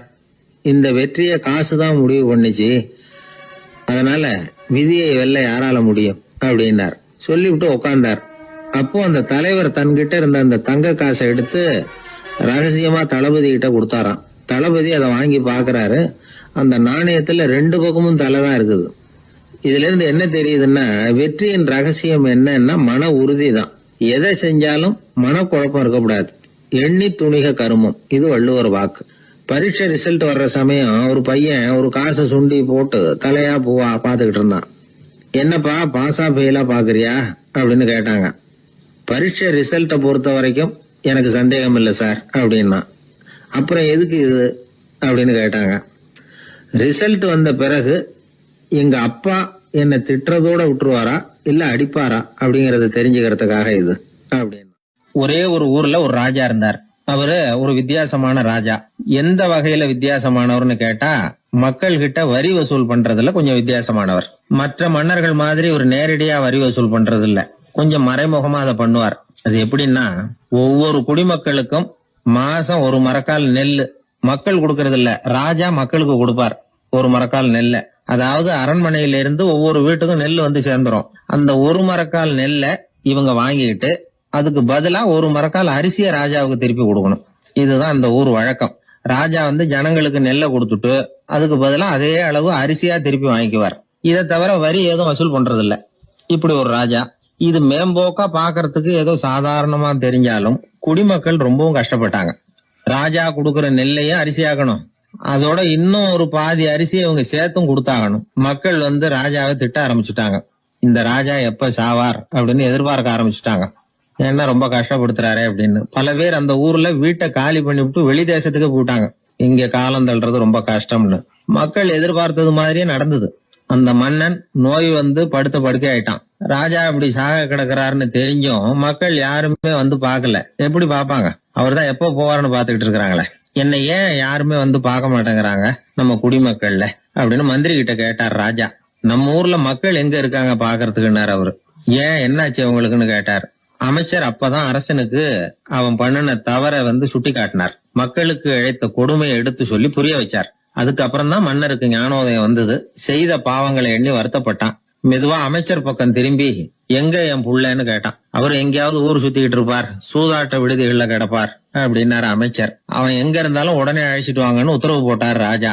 அடுத்த நாளே இளவரசனை கொண்டாந்து நிறுத்தினாங்க. தந்தையே என்ன செய்யணும்னா சொல்லுங்க அப்படின்னு கேட்டான் இளவரசன். அவர் சொன்னார், மகனே, மக்களுக்கு வந்து நான் பொல்லாதவன் ஆயிட்டேன், அவங்கெல்லாம் என்ன நல்லவன்னு சொல்லணும். அப்படி அவங்கள சொல்ல வைக்க வேண்டியது உன்னோட பொறுப்புன்னார். தந்தையே, நீங்க வந்து கவலைப்படாதீங்க, உங்களை ரொம்ப ரொம்ப நல்லவர்னு மக்கள் சொல்லும்படியாக நான் செய்யறேன் அப்படின்னா பையன்.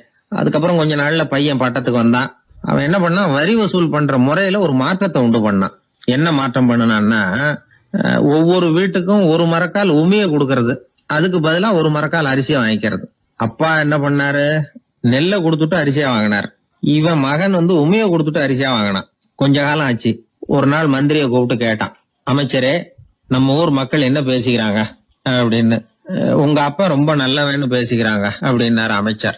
எப்படி இருக்கு பாருங்க, இவன் பண்ற கொடுமையில அப்பங்கார ரொம்ப நல்லவன் ஆயிட்டான். அதாவது இளவரசனை விட பழைய மன்னரே ரொம்ப நல்லவர், ரொம்ப பாதி கஷ்டம் தான் இது முழு கஷ்டம்ங்கிறது மாதிரி ஆயிட்டுது.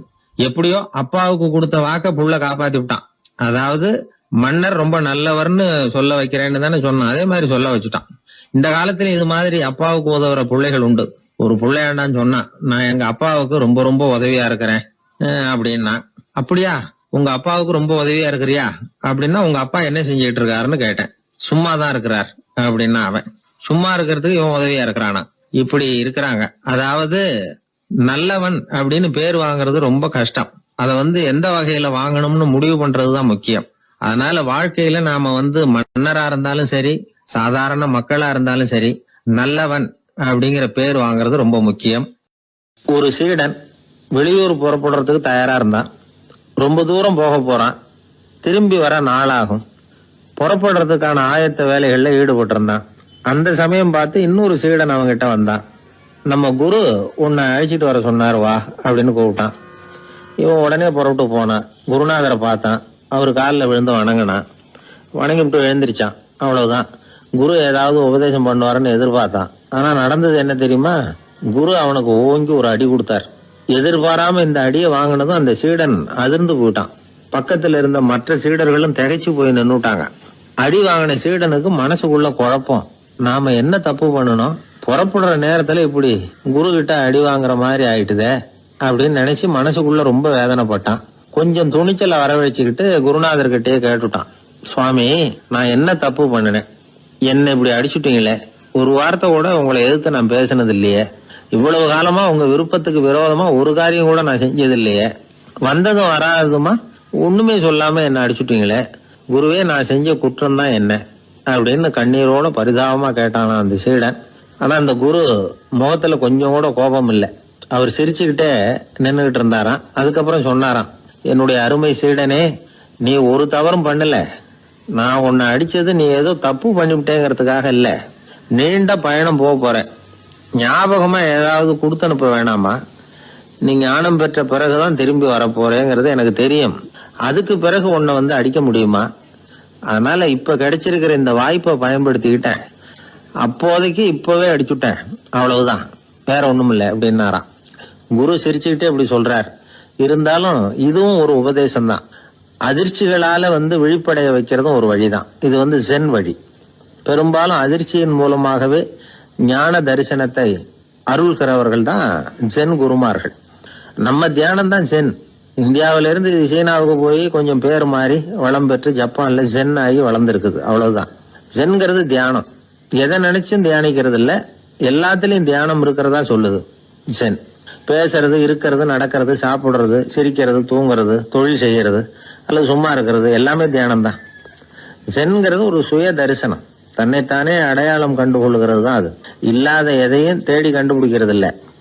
சென் மார்க்கத்தை பத்தி ஓஷோ என்ன சொல்றாரு தெரியுமா? காணாமல் போன தன்னுடைய மூக்கு கண்ணாடி தன்னுடைய மூக்கின் மேல் இருப்பதை கண்டுகொள்வது போன்றது சென் அப்படிங்கிறார். நம்மால் ஒருத்தர் இன்னொருத்தர் முகத்தை ரொம்ப நேரமா உத்து பார்த்துக்கிட்டு இருந்தார்.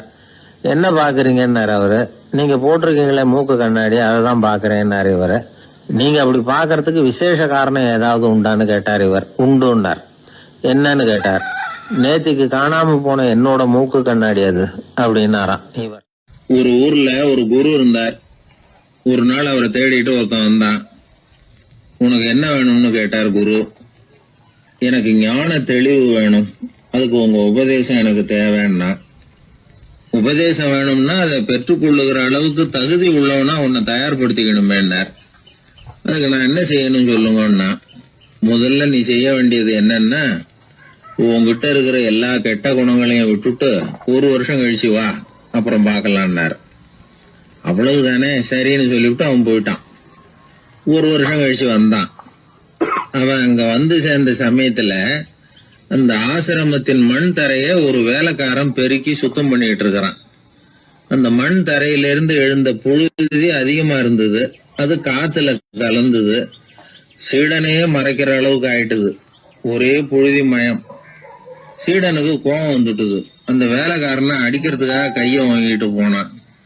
அவன் ஓடி போய் குரு கிட்ட சொல்லிவிட்டான், குருவே, உங்க உத்தரவுப்படிதான் நான் தரையை சுத்தம் பண்ணேன். ஆனா அந்த ஆளு என்ன அடிக்க வர்றான் அப்படின்னா. குரு பார்த்தார். அந்த சீடனை கூப்பிட்டார். இத பாருப்பா, உன்னுடைய எண்ணங்கள்ல பாம்பு புகுந்துட்டுது. அதையெல்லாம் விரட்டி அடிச்சு விட்டு 1 வருஷம் கழிச்சு வா, அதுக்கப்புறம் பாக்கலான்னுட்டார். சீடன் யோசனை பண்ணான். சரின்னு சொல்லிட்டு போயிட்டான். 1 வருஷம் கழிச்சு மறுபடியும் வந்தான். இப்போ அவன் வர்ற சமயத்துல அந்த வேலைக்காரன் என்ன பண்ணான் தெரியுமா? குரு கட்டளைப்படி தரையை பெருக்கினான். அப்புறம் அந்த புழுதியை எடுத்து வேணும்னே அந்த சீடன் மேல தூவினான். அவ்வளவுதான். சீடனுக்கு மகாகம் வந்துட்டுது. அந்த வேலைக்காரனை பிடிச்சி கண்ணாமண்ணான்னு திட்டிவிட்டான். வேலைக்காரன் குரு கிட்ட ஓடனான். ஐயா, அந்த ஆளு வாய்க்கு வந்தபடி எல்லாம் திட்டுறான் அப்படின்னா. குரு பார்த்தார். ஓ அப்படியா? அப்படின்னா இந்த தடவை பாம்புகள் கிடையாது. இப்போ அவன் இதயத்துக்குள்ள நுழைஞ்சிருக்கிறது நாய். அதை விரட்டி அடிச்சு விட்டு இன்னும் ஒரு 1 வருஷம் கழிச்சு அவனை வர சொல், அப்புறம் பார்க்கலாம் அப்படின்னு சொல்லி அனுப்பி வச்சுட்டார். சீடன் திரும்பி போயிட்டான். 1 வருஷம் கழிச்சு மறுபடியும் வந்தான். இப்போ அவன் வர்றப்போ என்ன செய்யணுங்கிறத அந்த வேலைக்காரங்கிட்ட குரு ஏற்கனவே சொல்லி வச்சிருக்கிறார். அது பிரகாரமே அவன் பண்ணனான். அவன் என்ன செஞ்சான் தெரியுமா? கூட்டி பெருக்கணும் புழுதியை எல்லாம் ஒரு வாளி தண்ணியில போட்டு நல்லா கலக்கி அந்த சீடன் தலையில ஊத்தினான். இவ்வளவு செஞ்சும் இந்த தடவை அவனுக்கு கோபமே வரல. அதுக்கு பதிலா அவனை பார்த்து நன்றின்னா. எதுக்கு நன்றி தெரியுமா? எதையும் சகிச்சுக்கிட்டு அமைதியா இருக்கும் குணத்தை கற்றுக்கொள்வதற்கு உதவியா இருந்ததுக்காக அந்த வேலைக்காரனுக்கு நன்றி. இத கேள்விப்பட்ட உடனே அந்த குரு ஓடி வந்தார். இவனை கட்டி பிடிச்சுக்கிட்டார். இனிமே நான் உனக்கு உபதேசம் பண்ணலாம், அதுக்கான தகுதி உனக்கு வந்துட்டுதுன்னார். இதுல இருந்து என்ன தெரியுது? ஒருத்தர்கிட்ட உபதேசம் வாங்கணும்னா கூட அதுக்குன்னு ஒரு தகுதி நமக்கு தேவைப்படுது. சகிப்புத்தன்மை ஒவ்வொரு மனிதனுக்கும் தேவைதான். இந்த காலத்துல ஒரு குரு, அவரை தேடி ஒருத்தன் வந்தான். குரு அவனை நிமிர்ந்து பார்த்துட்டு சொன்னார், நீ முதல்ல சகிப்புத்தன்மைய வளர்த்துக்கிட்டு அதுக்கப்புறம் என்கிட்ட வாடினார். இவன் அவரை நிமிர்ந்து பார்த்துட்டு சொன்னான், குருவே, நான் உங்ககிட்ட வந்திருக்கிறதே சகிப்புத்தன்மைய வளர்த்துக்கிறதுக்காகத்தானே அப்படின்னு. மனுநீதி சோழன் வரலாறு நமக்கு தெரியும். அது மாதிரி நீதி தவறாத ஆட்சியாளர்கள் பல பேர் இருந்திருக்கிறாங்க இந்த உலகத்துல. ஹசரத் உமர் பின் கத்தாப் அப்படின்னு ஒருத்தர், இஸ்லாத்தின் 2வது கலீஃபா இவர். அவருடைய ஆட்சி காலத்துல நடந்த ஒரு நிகழ்ச்சி. இந்த மன்னருக்கு ஒரு மகன், அவர் பேரு அபு ஷஹ்மா. அந்த மிசர் நாட்டு கவர்னர் அமர் பின் நாஸ், அந்த மன்னருடைய மகன் கவர்னர் அவர்களுடைய கவனிப்புல இருந்தார். அந்த சமயத்துல ஒரு நாள் அவர் மதுபானா இருந்தனர். கவர்னருக்கு தெரிஞ்சு போச்சு. அவருக்கு தர்ம சங்கடமா போட்டுது. தவறு செஞ்சது மன்னருடைய மகன். கவர்னர் யோசனை பண்ணார். அவர் மெதுவா தன்னுடைய வீட்டுக்கு அழைச்சிட்டு வந்தார். அதிகமா அவரை கஷ்டப்படுத்தாம ஒரு சின்ன தண்டனை கொடுத்து பிரச்சனையை தீர்த்துட்டார். ஏதோ பேருக்கு ஒரு தண்டனை, அவ்வளவுதான். இது நடந்து கொஞ்ச நாள் கழிச்சு மன்னருக்கு இந்த விஷயம் தெரிஞ்சு போச்சு. தன்னுடைய மகன்கிறதுனால கவர்னர் லேசான தண்டனையோட விட்டுட்டார் அப்படிங்கறத புரிஞ்சுக்கிட்டார். உடனே கவர்னருக்கு தகவல் அனுப்பினார். அமர் பின் ஆஸ் அவர்களே, என்னுடைய மகன் மதுபானம் அருந்தி இருக்கிறான். அது உங்களுக்கு தெரிஞ்ச உடனே தண்டனை கொடுத்திருக்கிறீங்க. கலீஃபாவின் மகன்கிற காரணத்தினால குறைவான தண்டனையை கொடுத்ததாக கேள்விப்படுறேன். இது ஷரியத்தின்படி மாபெரும் குற்றம். உங்களுடைய நடத்தையும் மன்னிக்க கூடியதல்ல. இந்த கடிதம் கண்ட உடனே மகன் அபு ஷஹ்மாவை மதீனாவுக்கு அனுப்பி வைக்க வேண்டியது அப்படின்னு கடிதம் எழுதினார். அதை பார்த்தார் கவர்னர். உடனே கலீஃபாவின் மகனை மதீனாவுக்கு அனுப்பி வச்சார். மன்னர் முன்னாடி நீதி விசாரணை நடக்குது. தன்னுடைய மகனுக்கு சவுக்கடி வழங்கும்படியா உத்தரவிடுறார் ஹசரத் உமர் பின் கத்தாப். தண்டனை நிறைவேற்றப்பட்டது. கூடியிருந்தவர்கள் ஐயா கொஞ்சம் கருணை காட்டுங்க அப்படின்னு சொல்லி மன்னர் கிட்ட வேண்டிக்கிட்டாங்களாம். இந்த வேண்டுகோளை மன்னர் ஏத்துக்கல. நீதியின் முன்னால் தந்தை மகன் அன்பு நேசம் உறவு இந்த முறைகளை எல்லாம் கவனிக்க முடியாது. குற்றம் செஞ்சவர் தண்டிக்கப்பட வேண்டியவர், அவர் யாரா இருந்தாலும் சரி அப்படின்னாராம். எல்லா ஆட்சியாளர்களுமே கவனிக்க வேண்டிய ஒரு செய்தி இது. அவர் ஒரு நாள் தன்னுடைய அரசாங்க கணக்கு வழக்குகளை பார்த்துட்டு இருக்கிறார். அந்த சமயத்துல அவரை பார்க்க ஒரு பெரிய மனிதர் வந்தார். இவர் தன்னுடைய சொந்த வேலை காரணமா வந்திருக்கிறார் சொன்னார் அப்படிங்கறத அவர் புரிஞ்சுக்கிட்டார். உடனே அது வரைக்கும்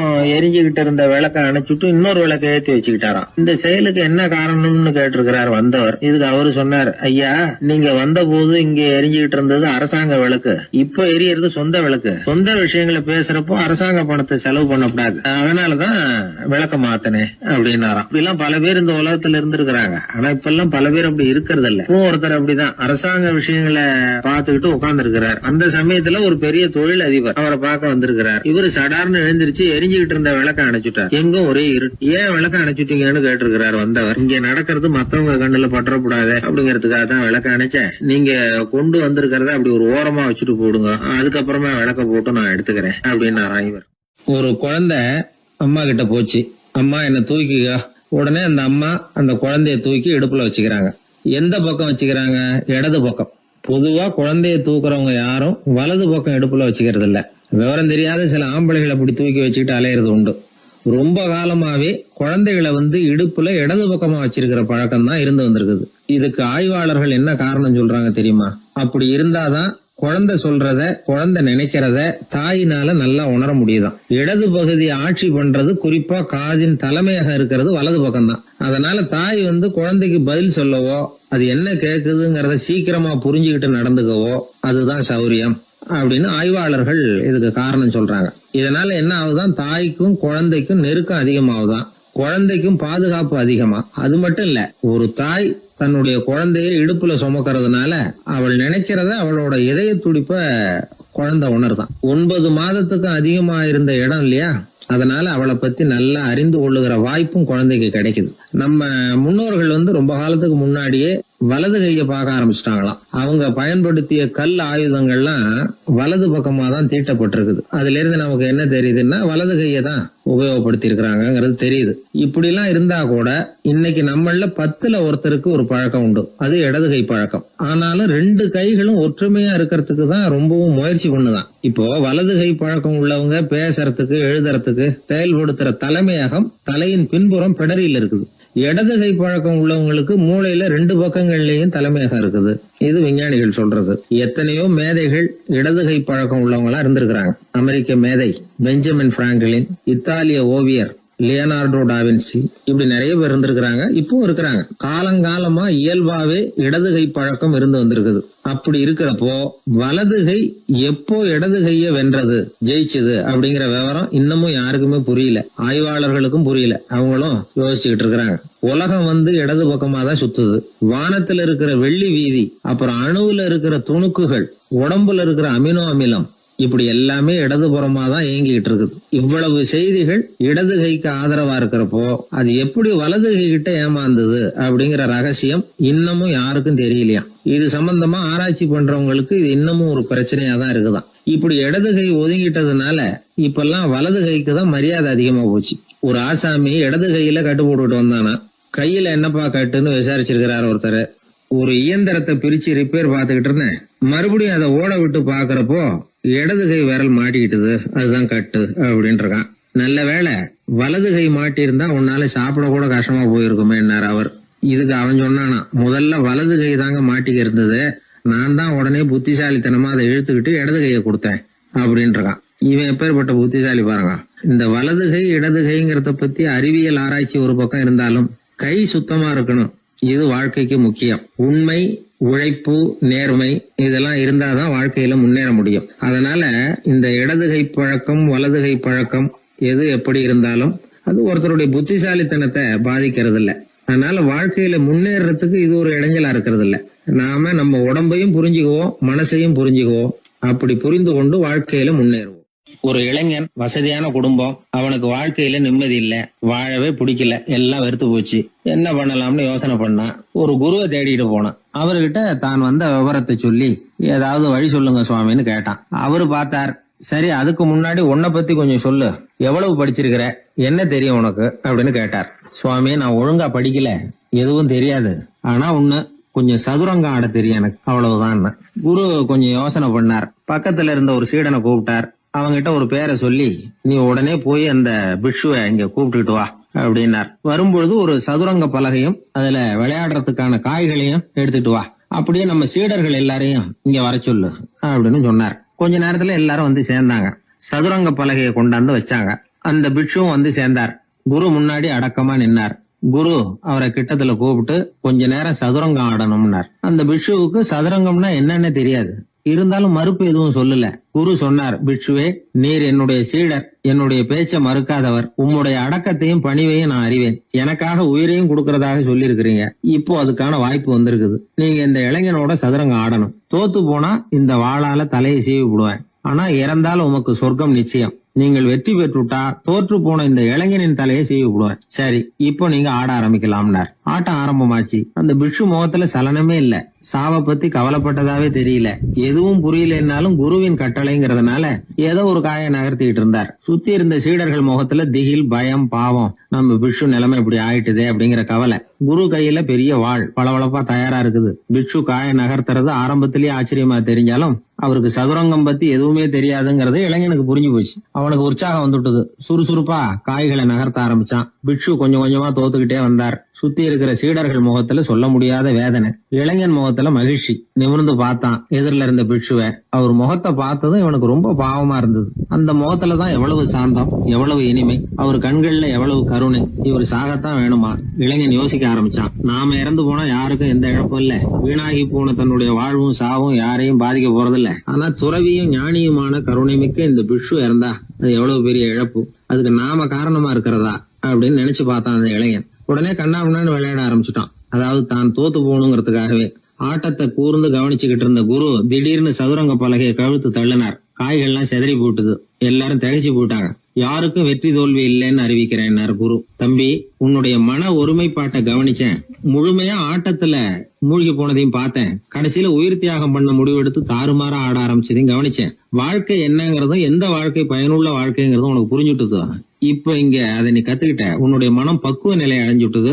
தியாகம் உன்னுடைய இதயத்துல குடி வந்துட்டுது. அது எங்க இருந்தாலும் நல்லதுதான். உனக்குள்ள இருந்துதான் அந்த தியாகம் வந்திருக்கு. அதை நீ அடையாளம் கண்டுபிடிச்சுக்கிட்ட. நீ இனிமே கொஞ்ச காலம் இங்கேயே இருந்துட்டு போகலாம். உன்னுடைய வாழ்வு பயனுள்ள வாழ்வா மாறும் அப்படின்னு சொல்லி அந்த குரு ஆசீர்வாதம் பண்ணார். இந்த காலத்திலயும் ஒருத்தர் அது மாதிரி தன்னுடைய வாழ்க்கையை பயனுள்ளதாக ஆக்கிக்கணும்னு ஆசைப்பட்டார். உடனே சதுரங்கம் ஆட ஆரம்பிச்சார். அப்புறம் சீட்டாட ஆரம்பிச்சார். கொஞ்ச நாள் கழிச்சு அவரை பார்த்த நண்பர் ஒருத்தர் கேட்டார், என்னங்க சீட்டாட ஆரம்பிச்ச பிறகு வாழ்க்கை பயனுள்ளதா ஆச்சா அப்படின்னு கேட்டார். ஆச்சுன்னார் அவர். யாருக்கு, உங்களுக்கான்னு கேட்டார். இல்லைங்க, நான் யாரோட ஆடுனோ அவருக்கு வாழ்க்கை பயனுள்ளதா ஆச்சு அப்படின்னு ஒரு விளக்கம் கொடுத்தாராம். அதனால வாழ்க்கைங்கிறது ரொம்ப நுட்பமான ஒன்று. அந்த நுட்பமான வாழ்க்கையை புரிஞ்சுக்கிட்டு அதுக்கப்புறம் அதை பயனுள்ளதாக மாற்றிக்கொள்ள வேண்டியது மனிதர்களுடைய கடமை. விளையாடுறது வழக்கம். மரத்துக்கு அந்த பையன் பேரில் ஒரு பாசம் உண்டாக ஆரம்பிச்சுட்டுது. பையன் அந்த மரத்தில் உள்ள பூக்களை பறிக்கணும், பழங்களை பறிக்கணும்னு ஆசைப்பட்டான். அதுக்காகவே அந்த மரம் தன்னோட கிளைகளை வளைச்சி அவனுக்கு எட்டுற அளவுக்கு தலையை சாய்ச்சி கொடுக்குது. பையன் பூக்களை பறிக்கிறான். மரம் சந்தோஷப்படுது. மரம் அன்பின் அடையாளம். அதனால் அது கொடுக்கறதுல சந்தோஷப்படுது. மனிதன் ஆணவத்தின் அடையாளம். அதனால் இவன் பறிக்கிறதுல சந்தோஷப்படுறான். பையன் வளர்ந்தான்.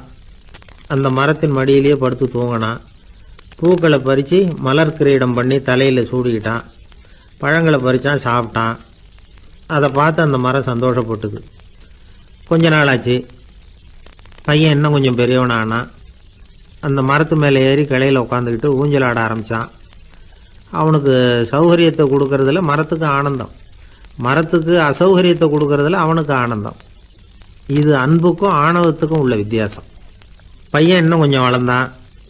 அவனுக்கு கடமை, லட்சியம் எல்லாம் சேர்ந்தது. படித்து பரீட்சை எழுதி பாஸ் ஆக வேண்டியிருந்தது. அதனால் மரத்துக்கிட்ட வர்றதில்லை அவன். ஆனால் மரம் இவனுக்காக காத்துக்கிட்டு இருக்குது. இவன் உலக விஷயங்களில் மூழ்கிட்டான். தற்செயலாக ஒரு நாள் அந்த பக்கமாக போனான். மரம் அவனை பார்த்துது.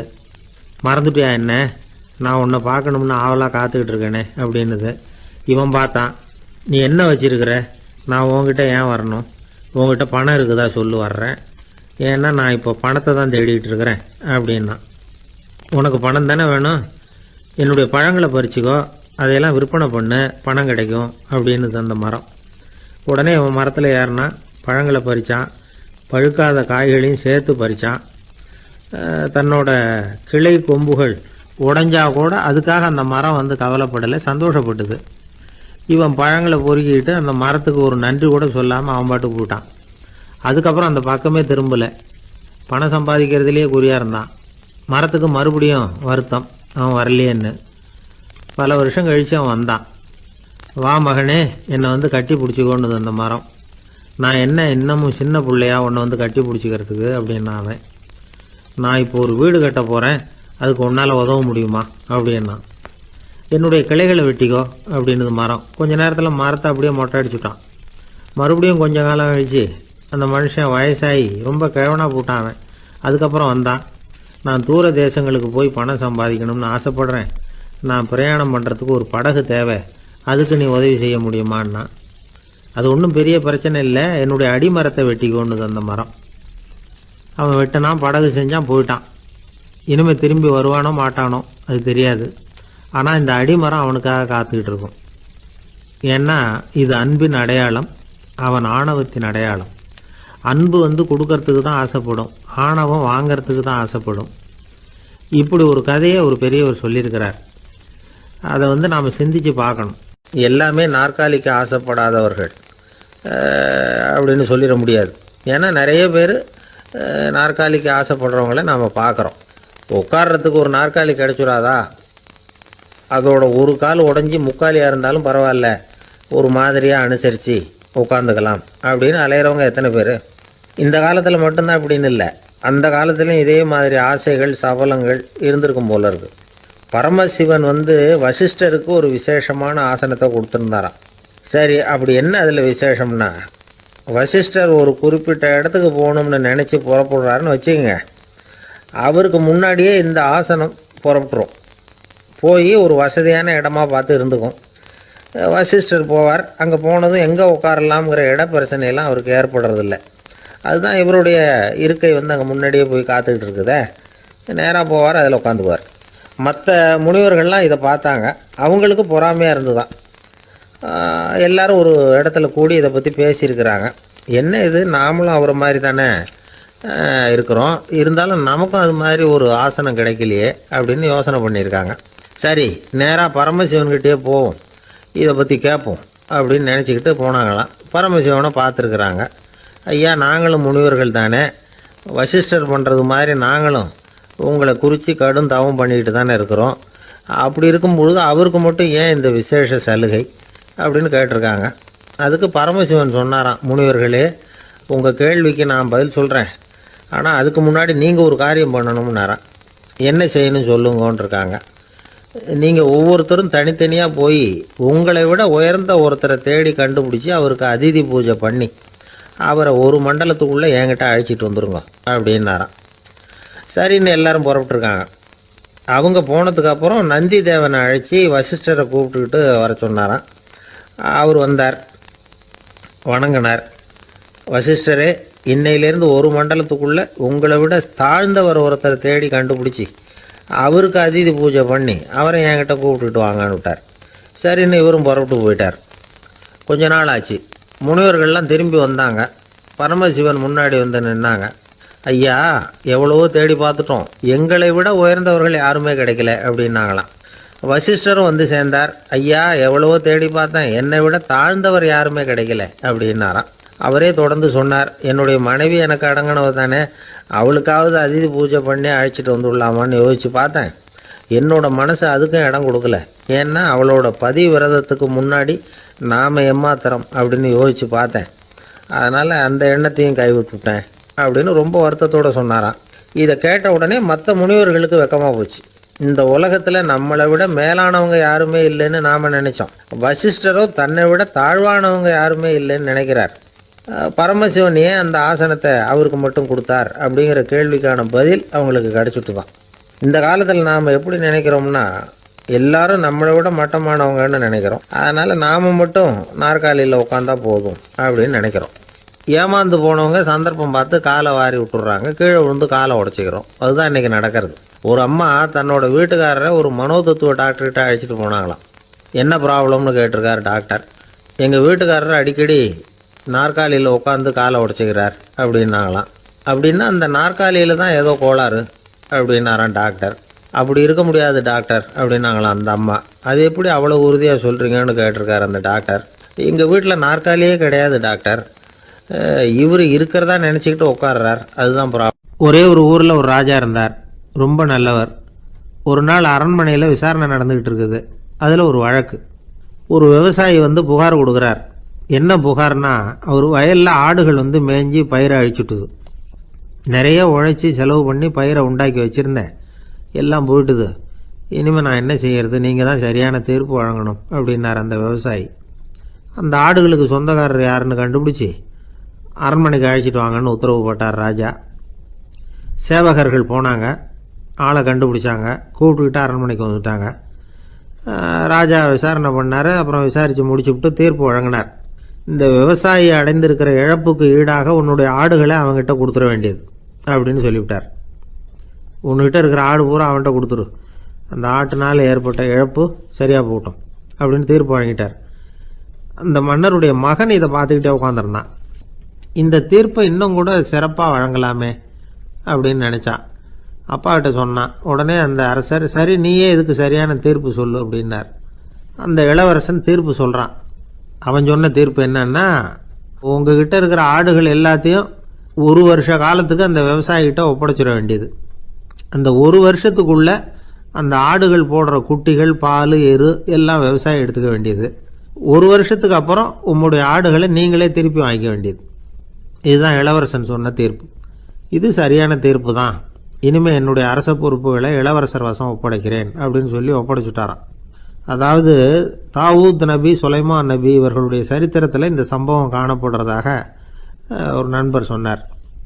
ஒரு தண்டனையை பெறுகிறவன் அதுக்கு பிறகு சமூகத்தில் நல்ல விதமாக வாழறதுக்கு வாய்ப்பு இருக்கிறது மாதிரி அமையணும் தீர்ப்பு. அதுக்கு இது ஒரு உதாரணம். சில தீர்ப்புகள் எப்படி அமைஞ்சு விடுதுன்னா, ஒரு தண்டனையை அனுபவித்து முடித்தவன் அதுக்கப்புறம் அவன் இந்த சமூகத்தில் நல்லவனாக வாழறதுக்கு நினைச்சா கூட அதுக்கு தகுதி இல்லாதவன் அப்படிங்கிற அளவுக்கு சூழ்நிலை அமைஞ்சிருது. இது சிந்திக்க வேண்டிய ஒரு செய்தி. இன்னொரு ஊரில் ஒரு ராஜா இருந்தார். அவர் ஒரு நாள் ஒரு போட்டி வச்சார். என்ன போட்டின்னா, அரண்மனை வாசலில் ஒரு பெரிய நீச்சல் குளம், அதில் நிறைய விஷப்பாம்புகள். எந்த இளைஞன் துணிச்சலாக அதில் நீச்சல் குளத்தில் குதிச்சு நீந்தி கரையேறி வர்றானோ அவனுக்கு 100 ஏக்கர் நிலம் பரிசாக வழங்கப்படும். அது வேணாம்னா 1000 ஆடுகள் பரிசாக வழங்கப்படும். அதுவும் வேணான்னா என்னுடைய மகளை கல்யாணம் பண்ணிக்கலாம். இதுதான் மன்னருடைய அறிவிப்பு.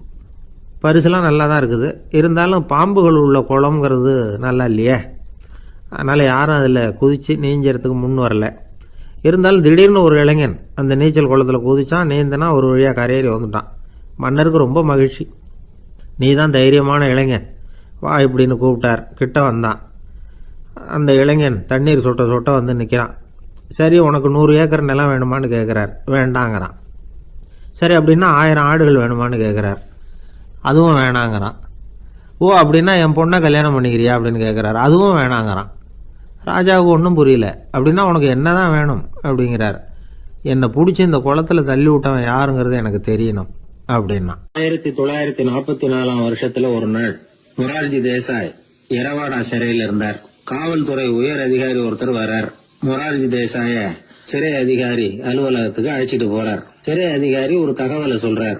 உங்க நண்பர் மங்கள்தாஸ் பக்வாசா அப்படிங்கிறவர் நாசிக் சிறையில அடைக்கப்பட்டிருந்தார். அவருக்கு உடல் நலம் ரொம்ப பாதிக்கப்பட்டதுனால அவரை சிறையிலிருந்து பம்பாயில உள்ள ஹரிகிருஷ்ணன் தாஸ் மருத்துவமனைக்கு கொண்டுகிட்டு போயிருக்கிறாங்க. அவரு உங்களை பார்க்கணும்னு ரொம்ப ஆவலோட இருக்கிறார். அதனால நீங்க பரோல்ல போய் பாத்துட்டு வாங்களே அப்படின்னார். நிபந்தனையோட போய் பாத்துட்டு வரலாம்னார். தியாக செம்மல்கள் பரோல்ல செல்றதில்ல அப்படிங்கிற உறுதியோட தான் சிறைச்சாலைக்கு வருவாங்க. இப்படி இருக்கிறப்போ மொரார்ஜி மட்டும் பரோல்ல போயிட்டு வர்றதுக்கு எப்படி சம்மதிப்பார்? உயிர் நண்பரின் உயிர் ஆடுது அப்படிங்கறத கேட்டதும் உடனே போய் பார்க்கணும்னு ஆவல் தான். இருந்தாலும் வரன்முறையை மீறி போய் பாக்குறதுன்னா அது தேச பக்தியையே அவமானப்படுத்துறது மாதிரி ஆகும் அப்படிங்கறத அவர் உணர்ந்தார். அதனால நான் பரோல்ல போகிறதுக்கு நான் தயாரா இல்லை அப்படின்னு சொல்லிவிட்டாராம். நண்பருடைய கடைசி ஆசைய நிறைவேற்றுறது உங்க கடமை இல்லையா அப்படின்னு கேட்டிருக்காரு சிறை அதிகாரி. கடமை தான், அதே சமயம் என்னுடைய கடமையை காப்பாத்துறதும் முக்கியமாச்சே அப்படின்னாரா இவர். அதுக்கப்புறம் அந்த அதிகாரி நிபந்தனை இல்லாமலே மொரார்ஜியை வெளியில அனுப்புறதுக்கு சம்மதிச்சாராம். அப்படி இருந்தும் மத்த நண்பர்களை கலந்துகிட்டு தான் மொரார்ஜி வெளியில புறப்பட்டாராம். பம்பாய்க்கு போனார். படுக்கையில நண்பரை சந்திச்சார். அவர் ரொம்ப மோசமான நிலைமையில இருந்தார். உடல்நிலை கவலைக்கிடம்னு தான் டாக்டர்களும் சொன்னாங்க. மங்கள்தாஸ், இனி எனக்கு வாழ்க்கையில என்ன இருக்கு, நான் இறந்து விடுறதே மேலுன்னாராம். மொரார்ஜிக்கு ரொம்ப வருத்தமா போச்சு. மங்கள்தாஸ் இல்லத்துல இருந்த சமயத்துலதான் மொரார்ஜிய கைது பண்ணாங்களாம். அந்த அதிர்ச்சி தான் மங்கள்தாஸ ரொம்ப பாதிச்சிருக்கு அப்படிங்கறத அவர் புரிஞ்சுக்கிட்டார். இத பாருங்க, விடுதலை போராட்டத்துல ஈடுபடுறவங்களை கைது பண்றதும் சிறையில அடைக்கிறதும் சகஜம் தானே. அன்னைக்கு உங்க வீட்டுல இருந்தப்போ நான் கைது செய்யப்படலைன்னாலும் இன்னொரு இடத்துல நான் கைது செய்யப்பட்டுதான் இருப்பேன். அதனால அதை பத்தி நீங்க ஏன் வேதனைப்படணும்? நீங்க தைரியமா உறுதியா இருக்கணும். அது மட்டும் இல்ல, அது வரைக்கும் மருந்தே சாப்பிடாம இருந்த மங்கள்தாஸ மருந்து சாப்பிட வச்சாராம். 2 நாள் அவர் பக்கத்திலே இருந்தார். அதுக்கப்புறம் பெரிய டாக்டரை பார்த்து மங்கள்தாஸ் உடல் நல சம்பந்தமா விசாரிச்சார். இப்ப பரவாயில்ல, தேறி இருக்கிறார். எப்படி இருந்தாலும் இன்னும் ஒரு 6 மாசம் தான் அவர் உயிரோட இருப்பார் அப்படின்னு சொல்லிவிட்டாரு டாக்டர். ஆனா அதுக்கப்புறம் நடந்தது என்ன தெரியுமா? மங்கள்தாஸ் அதுக்கப்புறம் 25 வருஷம் சௌக்கியமா இருந்தாராம். இவர் 6 மாசம் தான் இருப்பாருன்னு சொன்ன அந்த டாக்டர் 6 மாசத்துல ஒரு எதிர்பாராத விபத்துல சிக்கி இறந்து போனாராம். 6 மாசம்னு டாக்டர் போட்ட கணக்கு சரிதான், ஆனா இடம் தான் மாறி போச்சு. ஒரு திருடன் ஒரு வீட்டுல போய் திருடணும்னு திட்டம் போட்டான். இருட்டுனதும் போய் திருடணும்.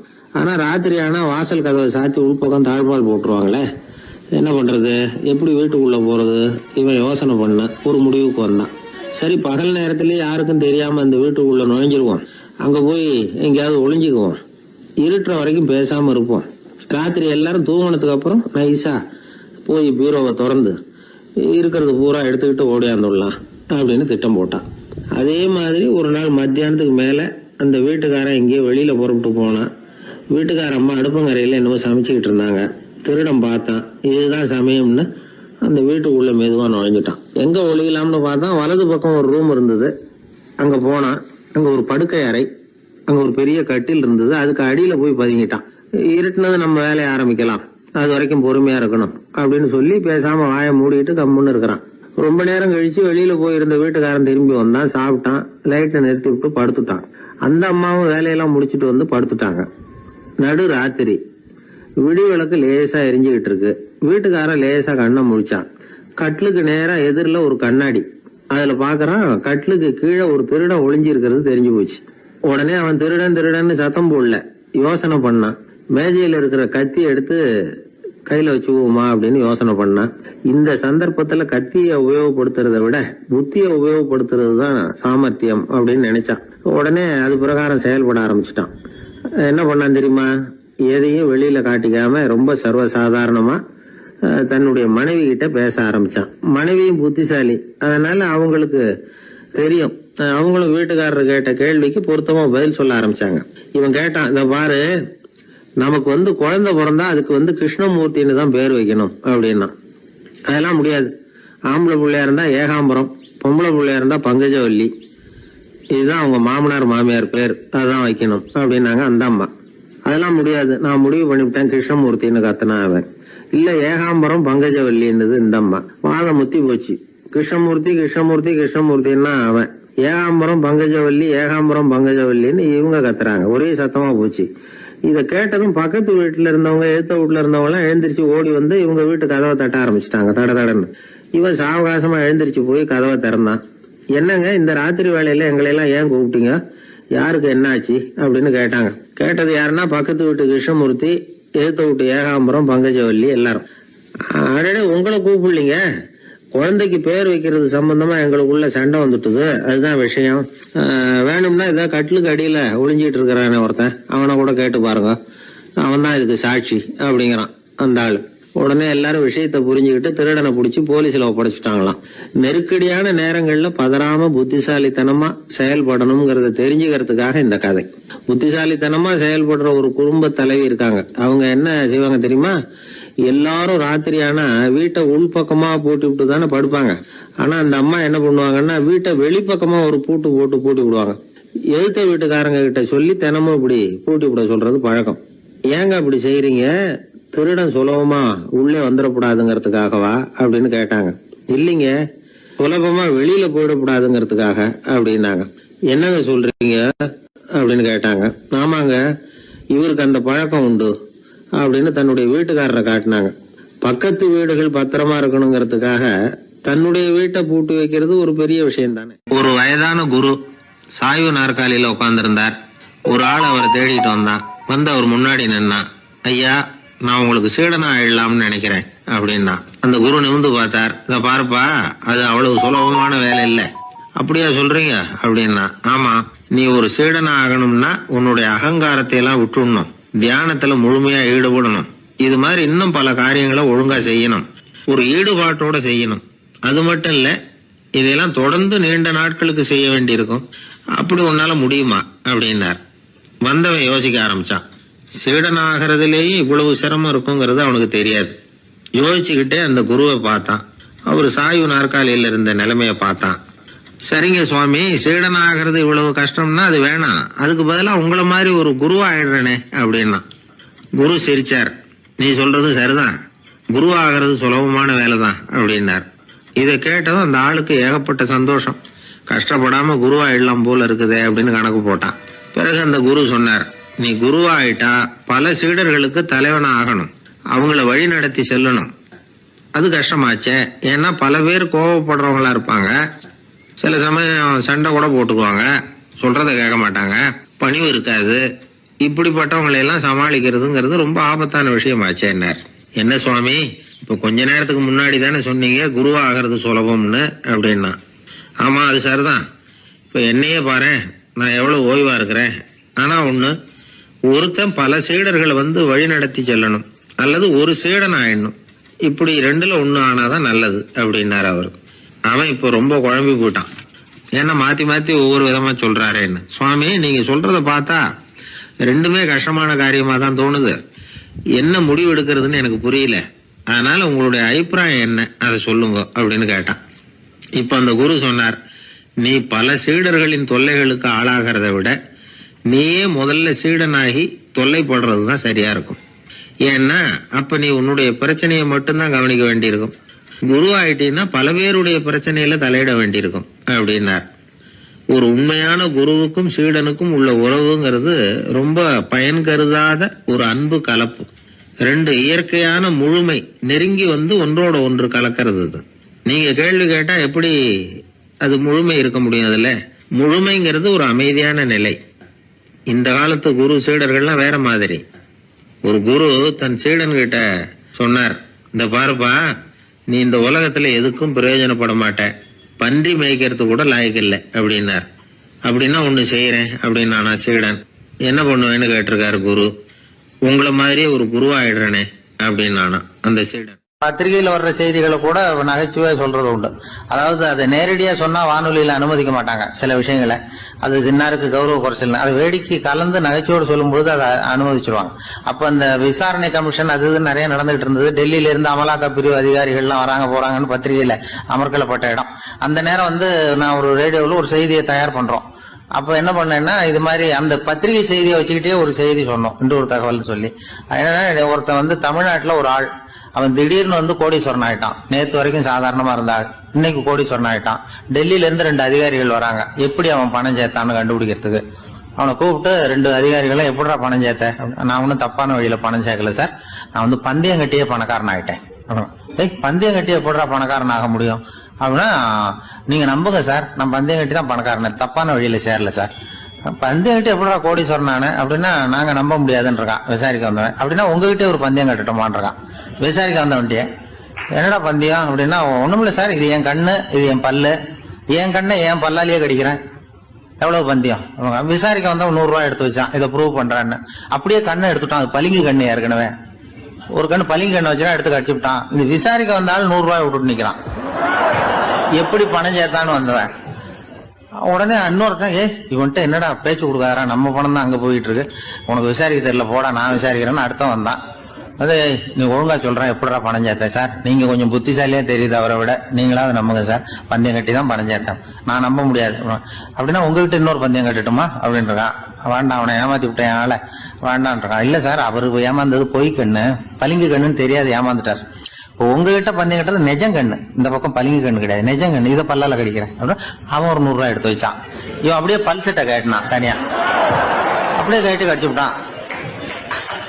அதையும் விட்டுட்டான். இவன் உடனே 2 பேரும், இவன்கிட்ட பேச பேச நம்ம பணம் தான் அவன்கிட்ட போயிட்டு இருக்கு, இவன் எப்படி பணம் சேர்த்தான்னு கண்டுபிடிக்கிறதுக்கு டெல்லியில இருந்து வந்திருக்கோம், மேற்கொண்டு பேசாத, பேச பேச பந்தயம் கட்டுவான், திரும்பி போறதுக்கு ரயிலுக்கு டிக்கெட் சரியா இருக்கா பாடுறான்றான்.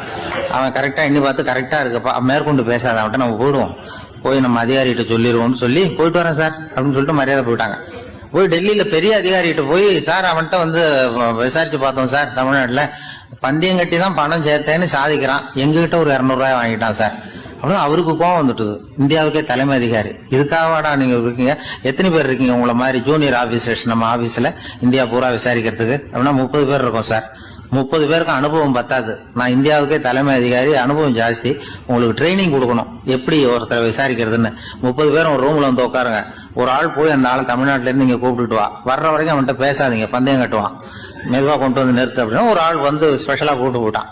இது மாதிரி மேடையில நிறுத்திவிட்டு ஒரு தலைமை அதிகாரி 30 ஜூனியர் அதிகாரிகள் அவங்களுக்கு பயிற்சி கொடுக்குறார். இவனை பார்த்து, ஏய் ஒழுங்கா சொல்லு, எப்படி பணம் சேர்த்த, நான் இந்தியாவுக்கே தலைமை அதிகாரி, என்கிட்ட உண்மையை ஒத்துக்கிட்டீங்கன்னா உன்னை அப்ரூவர் ஆக்கிடுவேன் அல்லது தண்டனையை குறைப்பேன், அந்த அதிகாரம்லாம் என்கிட்ட உண்டு, ஒழுங்கா சொல்லு அப்படிங்கிறார். அவர், சார் நீங்க இந்தியாவுக்கே தலைமை அதிகாரி, அனுபவம் ஜாஸ்தி, நீங்களாவது நம்புங்க சார், நான் பந்தயம் கட்டி தான் பணம் சேர்த்தேங்கிறான். இங்கேயே வந்து இப்படி சாதிக்கிறேன், உன்னை நம்ப முடியாதரா அப்படின்னா உங்ககிட்ட ஒரு பந்தயம் கட்டுட்டுமா நானா அவர்கிட்ட போய், வானண்டா என் ஆளை ஏமாத்தி விட்டேன் அப்படின்னா, இல்ல சார் அவங்க ஏமாந்தது என் உடம்ப பத்தின ரகசியம், என் கண்ணு பளிங்கு கண்ணுன்னு தெரியாது, நான் பல் செட்டு கட்டியிருந்தது தெரியாது, ஏமாந்துட்டாங்க. இப்ப நான் உங்ககிட்ட கட்டுற பந்தயம் உங்க உடம்ப பத்தின ரகசியம். என் உடம்புல என்னடா ரகசியம், முதுகுல, உங்க முதுகுல 1 ரூபா அகலத்துக்கு கருப்பா ஒரு மச்சம் இருக்கு, உண்டா இல்லையானா, இல்லேன்னு தெரியும் அவருக்கு. இல்லடா நேத்து வரைக்கும் இல்ல சார், இப்ப இருக்குது மச்சம் அப்படின்னு உடனே 100 ரூபாய் எடுத்து வச்சார் அவர் தலைமை அதிகாரி. ஒரு 100 ரூபாய் வச்சு சட்டையை கட்டி காட்டுறாரு, மச்சம் இல்ல, இவன் தோத்துட்டான் இங்கிருந்து போனவன். உடனே 200 ரூபாய் எடுத்து வச்சுக்கிட்டு, தோழர்களே இப்படிதான் ஒருத்தரை விசாரிக்கணும், என்கிட்ட இவன் ஏமாந்துட்டான் பாருங்க, துருவி துருவி விசாரிக்கிறதுன்னு சொல்றாங்களே இதுதான் அப்படின்னு விளக்கம் கொடுத்தாரு. அப்போ இவன் மெதுவா ஆரம்பிச்சானா, சார் இந்த பந்தயத்துல உங்களுக்கு 200 ரூபாய் லாபம், ஆனா இதே பந்தயத்துல எனக்கு 2900 ரூபாய் லாபம் சார் அப்படின்றான். என்னடா பண்ண அப்படின்னு கேட்டிருக்காரு. உங்களுக்கு தெரியாம இந்த 30 பேர்கிட்டையும் தனித்தனியா ஒரு பந்தயம் கட்டியிருக்கேன். 30 பேர்கிட்ட என்னடா பந்தயம் கட்டினேன், ஒண்ணும் இல்ல சார், உங்க எல்லாரும் முன்னாடியும் உங்க மேல் அதிகாரியை சட்டையை கேட்ட வைக்கிறேன், உங்களுக்கு பந்தயம் கட்டினேன், போயிட்டு உங்க பூரா எனக்கு 2900 ரூபாய் லாபம். அவரு பார்த்தாரு, அதிர்ச்சி ஆயிட்டாரு தலைமை. சார் நீங்க போங்க சார் அப்படின்னு சொல்லி ஒரு ஆளை கொண்டு போய், சாரை கொண்டு போய் மரியாதையா பக்கத்து ரூம்ல விட்டுவாங்க, இனிமே அவர்கிட்ட யாரும் பேசாதீங்க வாங்கன்னு சொல்லிவிட்டு, அதுக்கப்புறம் தோழர்களே இவர் பேச ஆரம்பிச்சாரு, தோழர்களே இனிமே யாரும் தமிழ்நாட்டு பக்கம் விசாரிக்க போகாதீங்க, நீங்க யாராவது போறதுன்னா மத்திய பிரதேசம், உத்தரப்பிரதேசம், இப்படி எத்தனையோ பிரதேசம் இருக்கு, போயிட்டு வாங்க, தமிழ்நாட்டுக்கு மட்டும் போகாதீங்க, ஏன்னா அங்க போனா நம்ம பணத்துக்கு ஆபத்து வந்துருது அப்படின்னு சொன்னாருன்னு. இந்த கதையை ரேடியோல சொன்னேன்.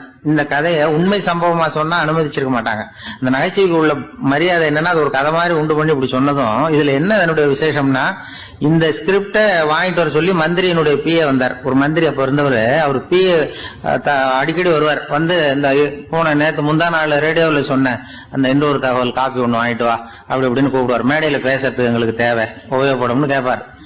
அவரு இந்த நிகழ்ச்சி வந்தப்போ உடனே அன்னைக்கு வந்துட்டார் அந்த பிஏ. இன்னைக்கு காலையில சொன்னீங்களே சார், மந்திரி கேட்கிறாரு மேடையில பேசுறதுக்கு அப்படின்னு. நான் அப்பதான் ஆச்சரியப்பட்டேன், பாருங்க இந்த நகைச்சுவைக்கு உள்ள மரியாதை. அவரே கேட்கிறார், சொல்லப்பட்டதே அவரை பத்தி தாங்கிறது தெரியாம அவரே எப்படி சொல்ல, அதுதான் சிரிப்புக்குள்ள மரியாதைங்கிறது. அது யார பத்தி சொல்றோமோ அவருக்கு தெரியாம கூட சொல்லலாம் அதை. அப்படி இது உண்மையில நடந்த சம்பவம். அந்த அமைச்சர் இப்ப இல்ல, உயிரோட எல்லாம் இப்ப இருந்து வாங்கிட்டு இருந்தார். கிராமத்துல ஒருத்தன் வந்து தன்னுடைய நகங்களை வெட்டிக்கிட்டு இருந்தான். வெட்டி முடிச்சதும் ஒரு வயசானவர் அவனை பார்த்து, அதெல்லாம் அடுத்தவன் கண்ணில் படுறது மாதிரி போட்டுறாதப்பா, ஆபத்துன்னார். என்ன ஆபத்துன்னு கேட்டான் இவன். எவனாவது பில்லி சூனியம் வைக்கிறவன் எடுத்துட்டு போயிட போறான் அப்படின்னாரு அவர். வேண்டாத ஒருத்தனுக்கு ஏதாவது கெடுதல் பண்ணணும்னா உடனே மந்திரவாதியை தேடி போறது உண்டு. மந்திரவாதி என்ன பண்ணுவாருன்னா, யாருக்கு சூன்யம் வைக்கணுமோ அவனோட காலடி மண்ணு, முடி, நகம் இதையெல்லாம் அவனுக்கு தெரியாம எடுத்துட்டு வா அப்படிம்பார். இது மட்டும் இல்ல, அழுக்கு துணி, வேறு மனித உருவம் மாதிரி செய்யப்பட்ட பொம்மை, இதெல்லாம் கூட மந்திரவாதிகள் பயன்படுத்துறது உண்டு. இதெல்லாம் ஏமாத்து வேலை. மனிதனுடைய முடி, நகம் இதெல்லாம் வெட்ட வெட்ட வளருது இல்லையா, அதனால அதுக்குள்ள உயிர் இருக்கிறதாக ஆதி மனிதர்கள் நம்பி இருப்பாங்க. அதனால மனுஷங்கிட்ட இருந்து அதெல்லாம் பிரிக்கப்பட்ட பிறகும் கூட அதுகளுக்கும் அந்த மனுஷனுக்கும் தொடர்பு இருக்கிறதாக அவங்க நம்பினாங்க. அந்த நம்பிக்கை தொடர்ந்து வந்து அதோட விளைவாதான் இன்னைக்கு மந்திரவாதிகள் நகத்தையும் முடியையும் எடுக்கிறாங்க. அந்த நகத்துக்கும் முடிக்கும் ஒரு பாதிப்பு உண்டாக்குனா அது சம்பந்தப்பட்டவனுக்கு போய் சேரும் அப்படிங்கறது அவங்க நினைப்பு. அவ்வளவுதான் விஷயம். இது மாதிரி நம்பிக்கைகள் தான் இன்னைக்கு நகம், முடி இதையெல்லாம் மத்தவங்க கண்ணுல படும்படி போடக்கூடாது அப்படிங்கிற வழக்கத்தை உண்டாகி விட்டுது. ஒருத்தர் பேரு என்னன்னு கேட்டு தெரிஞ்சுட்டு போய் அந்த பேரை வச்சு அவனோட ராசி பலனை கணிச்சு அவனுக்கு ஏற்பட இருக்கிற கெட்ட நேரத்துல அவனுக்கு சூன்யம் வச்சா அது உடனே பலிக்கும் அப்படின்னு ஒரு நம்பிக்கை. அது மட்டும் இல்ல, சூன்ய தகட்டுல பேரை எழுதி புதைக்கிறதும் உண்டு. இதனாலதான் பெண்கள் கணவன் பேரை சொல்லாத பழக்கம் ஏற்பட்டுதான். அதாவது பேரை கேட்டுக்கிட்டு போய் ஏதாவது கெடுதல் பண்ணிவிட்டா என்ன பண்றது அப்படிங்கிற பயம். அப்படி ஆரம்பிச்ச பழக்கம்தான் இன்னைக்கு ஏதோ மரியாதைக்காக கணவன் பேரை பிறர் முன்னிலையில சொல்றது இல்ல அப்படிங்கறது மாதிரி ஆயிட்டுது. மந்திரவாதிகள் நம்ம ஊர்ல மட்டும்தான் இருக்கிறாங்கன்னு நினைக்காதீங்க, உலகம் பூரா உண்டு. பிசி தீவில் வாழக்கூடிய மக்கள் என்ன செய்வாங்களாம் தெரியுமா? இது மாதிரி மாந்திரீகம், செய்வன, பில்லி, சூனியம் இதெல்லாம் தங்களை பாதிக்காம இருக்கிறதுக்காக வீட்டை சுத்தி அகழி வெட்டி அதுல தண்ணீரை நிரப்பி வச்சிருவாங்களாம். ஆஸ்திரேலியாவில் இருக்கக்கூடிய பழங்குடி மக்கள் கிட்ட ஒரு பழக்கம், ஏதாவது பழங்கள் சாப்பிட்டா அதோட விதைய தண்ணீர்லயோ அல்லது ஆத்துலயோ போட்டுருவாங்களாம். வெளியில போட்டுட்டா அதை எடுத்து செய்வினைக்கு பயன்படுத்திடுவாங்க அப்படிங்கிற பயம். இது மாதிரி உலகம் பூராவும் செய்வினையின் மூலம் அடுத்தவங்களுக்கு பாதிப்பை உண்டு பண்ண முடியும் அப்படிங்கிற நம்பிக்கை இருக்கத்தான் செய்யுது. பொதுவா எல்லா ஊர்லயுமே நகம், முடி, காலடி மண்ணு, மனித உருவ பொம்மை இததான் மந்திரவாதிகள் பயன்படுத்துறாங்களாம். இந்த பில்லி, சூனியம், செய்வினை இதுல இருக்கிற உண்மை என்ன தெரியுமா?